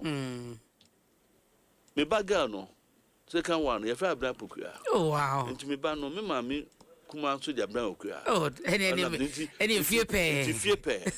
Oh. Enti dia wo mo ye no. Ye besre. One. Wo mo a ye involve stakeholders no, wo mo si wo mpeso om no mo hia. Wo mo hia wo mo. Ntiremu no, wo mo ma ye nyina ye hunu mu. Two, wo mo si ebo no because e me wanwa. If you say products are made, Madam for me go to need the 74,000, so go to 129, or go to almost 130,000. Difference be any race now, the few or buy no, and no more use a dear Nancy Sound. Yeah, Nipa natural man no. So Nipa no be compo ebia beka say wo di bia Frontiera ana Frontier 2025 model bar e so gini say it say salvage do say den yo onya feed system no with say no sa na eba nto no de wa assume say ebia nka wo to no mra beto no bia $55,000 enti me fa nye calculations ma ebi kura na Nipa no to auction to no bia $15,000 enti wo mo ma ye hwe wo mo ntie wo mo asopam enye wo mo eye nyina yasem wo ma na no no mo ka na wo prof jump eye den say fi wo hu say ka kinye leather me for example once no was some one man nim nyansa ni nyina no am try radio so TV so kan sama kase no wo hu de atutu wo me da say odike mama nko odike no see na wo wi ameko na wo saba odike me nka be say ye wrap up on trading na ye share healthcare no primary healthcare no wasem okay into other ma 3 minutes boni tell mama on the trade ye wrap up okay unim Ghana your problem I want to say ye bibia ye hwete sam kane no na ye pre-inspection of goods for the Ghana na kotetna ne SGS and na ye pre-inspection to the man beba your company na one evaluation and information break some for say odike be ship container we are kotetna wo ya brofo na ba ho no ma be hwe ne me ogina won ye load container no we are what the transactional value at the black customs. No matter how they are your valuation. Kiki come say pre inspection and some about home and the bad destination inspection. You know so Ghana link no and yes man. And I say no so and I just say AI all the information about items about Ghana. Say successive government is serious. I don't know more taxation value. We don't need AI because you go through a lot of systems. But now, and because that cost on 40 me, a developer, for example, obey the spare parts a bar, navigate a duty, wipe a duty, engine duty, but a spare parts. Because about now, a friend said, container price of spare parts. And what if the container be siwa? It doesn't matter the woman. So when your description, it says what we do from the woman, less spare parts. Once I for $10,000 na babejana. What could you have $10,000? Instead only no specifics. And any general say what the spare parts by bia a car seat and I say a steel. Oh, you are Gambia Masarum. When your trousers, your shirt. You way different ya belly be uncle. But in a bunu, at the Tazasa Valunia saying, Yanya we are Brunu 40 feet a ma, a bunch of $10,000. What the 20 feet about $5,000? No cheating, mum. Debbie, I items no woman. I a deba nature. Items no woman nature. And the description of the container, any concerning I didn't man command. Transport Minister, Adio Aquajata and Yasi.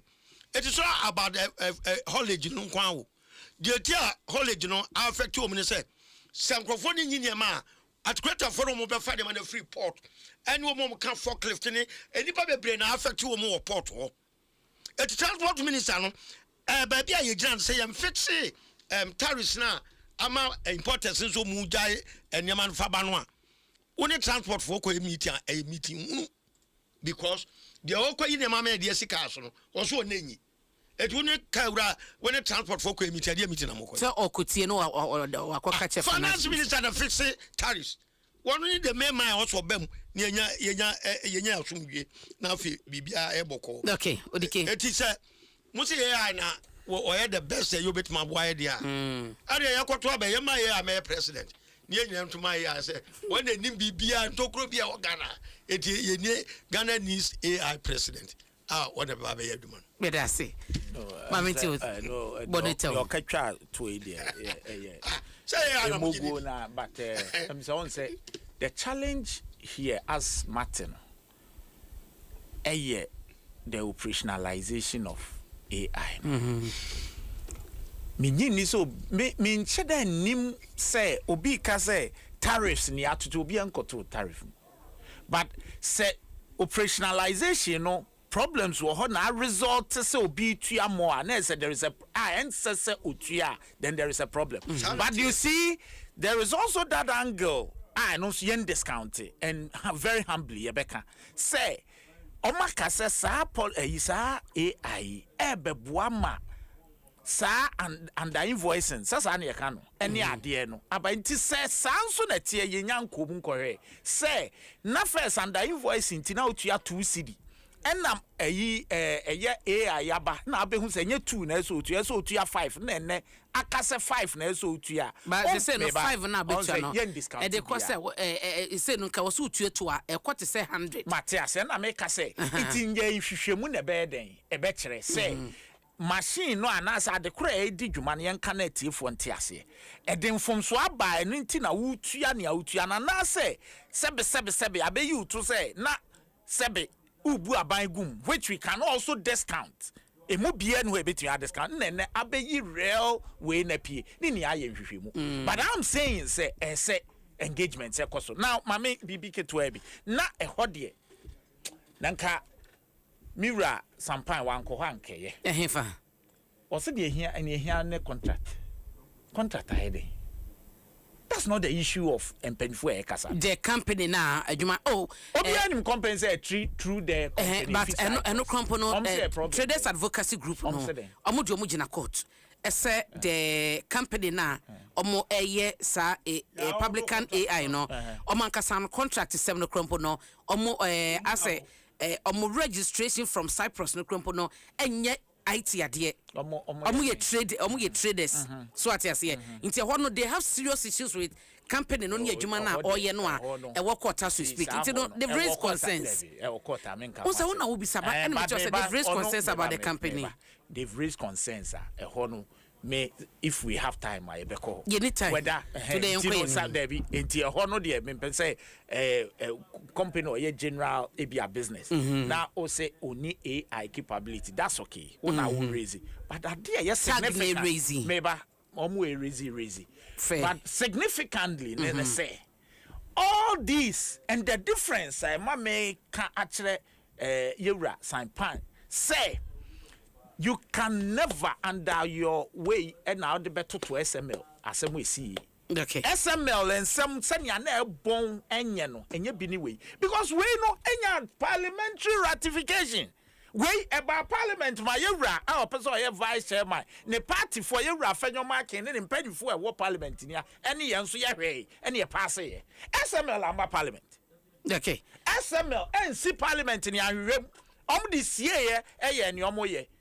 A way there about parliament ma agreement na no raising ya the parliament ye hwe and ye hui and including ye rafenyo marking MPP pediphonia sebe former finance minister AMP oka ho omni ahwe no omsi owe problem bi anim ni apase enti enese ugina media me full so operational because parliament ain't been be operationalization it is in some wo ha ye hwe no but I go raise issue about the contractor wow penifo e wo parliament ehwe ya pass and the other argument they said the numbers samokita no se minority so on tia se kana nti omo nkyere ba bi omo ka so omo njintum ne ye de majority pass me da say honorable Sampain hwe ensem pia ko parliament ya pass ya sambe withdraw ensem bebre bills contracts bebre. I'm not concerned about who has the contract. My concern is how much is the state paying.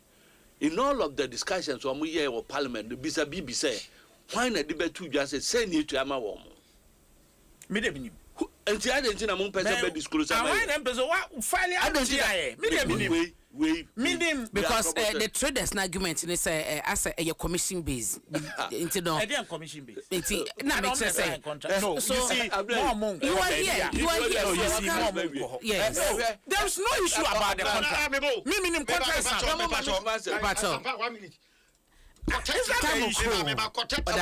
SGS Ghana Link when I evaluation they charge the importer on a commission. No, I buy any me see SML mo see o ma di dwirim papa ko ya bia ka ho asem enne mo di gidigidi ko tutuam computers na asefo no sapatin hwerem ye hwede e beba na se bibi wo bibi papa bi wo mizrim a enke hu dada ma wonim hwe ense bia ne na anu ye ka wo fa wo mo charges at the port e man no kwa importers ne kanwa hwe items ni bebre import duty import VAT processing fee ECOWAS levy network charge 24. Charge VAT 24 Ghana Shippers Authority SNF fee and import national health insurance levy network charge national health insurance levy 1% withholding tax Ghana disinfection fee Minister of Transport 1 day listen the other sample Ghana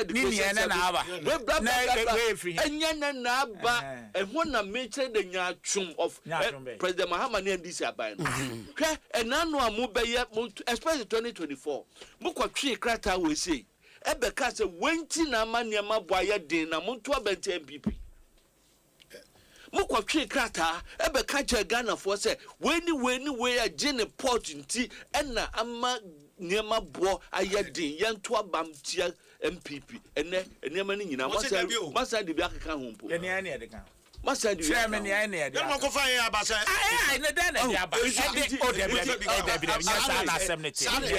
you see and some wo ya kan kama say hwehwemu nkoso because I know debi onanse kwa we busupe ya bibi papa da lu ya sama obedi nti u ba say ya ma nya to so person ya na impression watch ya de papa da lu ya sama kampam for now I know aba say e ba be hwe na the pepper you aba. It is adding from swaba. You bet me I come from so but as a government no, yemfa policy be am as ye better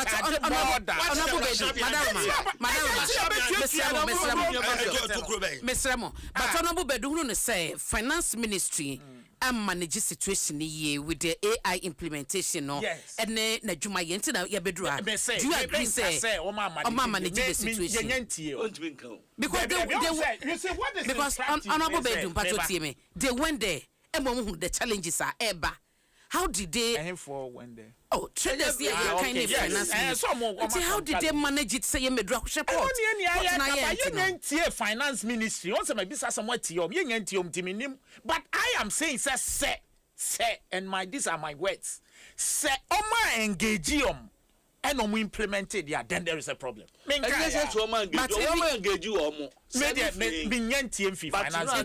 after no engagement, the implementation about after implementation, draw attention to the challenges. Before the strike, what a dinner course before strike? And I know finance ministry. Topic because you're discussing Clement bottom by and and strike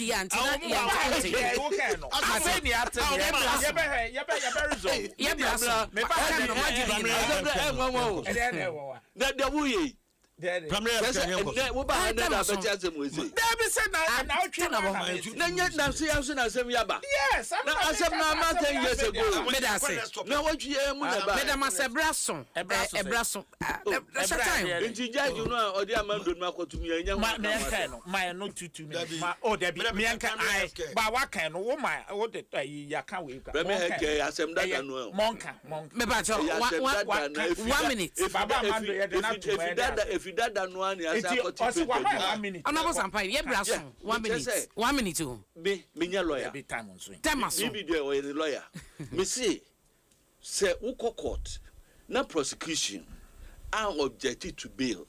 Na say nipa no kra no ne capacity no oni be obetime influence bibia judge no determine the discretion e ka kire wi ase say me susu say mediano a obeka ko interfere with investigation na nti enfa no kotuma na two bisa no me bisa judge no two offense no e your offense a ye di nipa ekotum sana because Ghana ha yenim hihye even emra to say emra no you see every offense is bailable, every offense.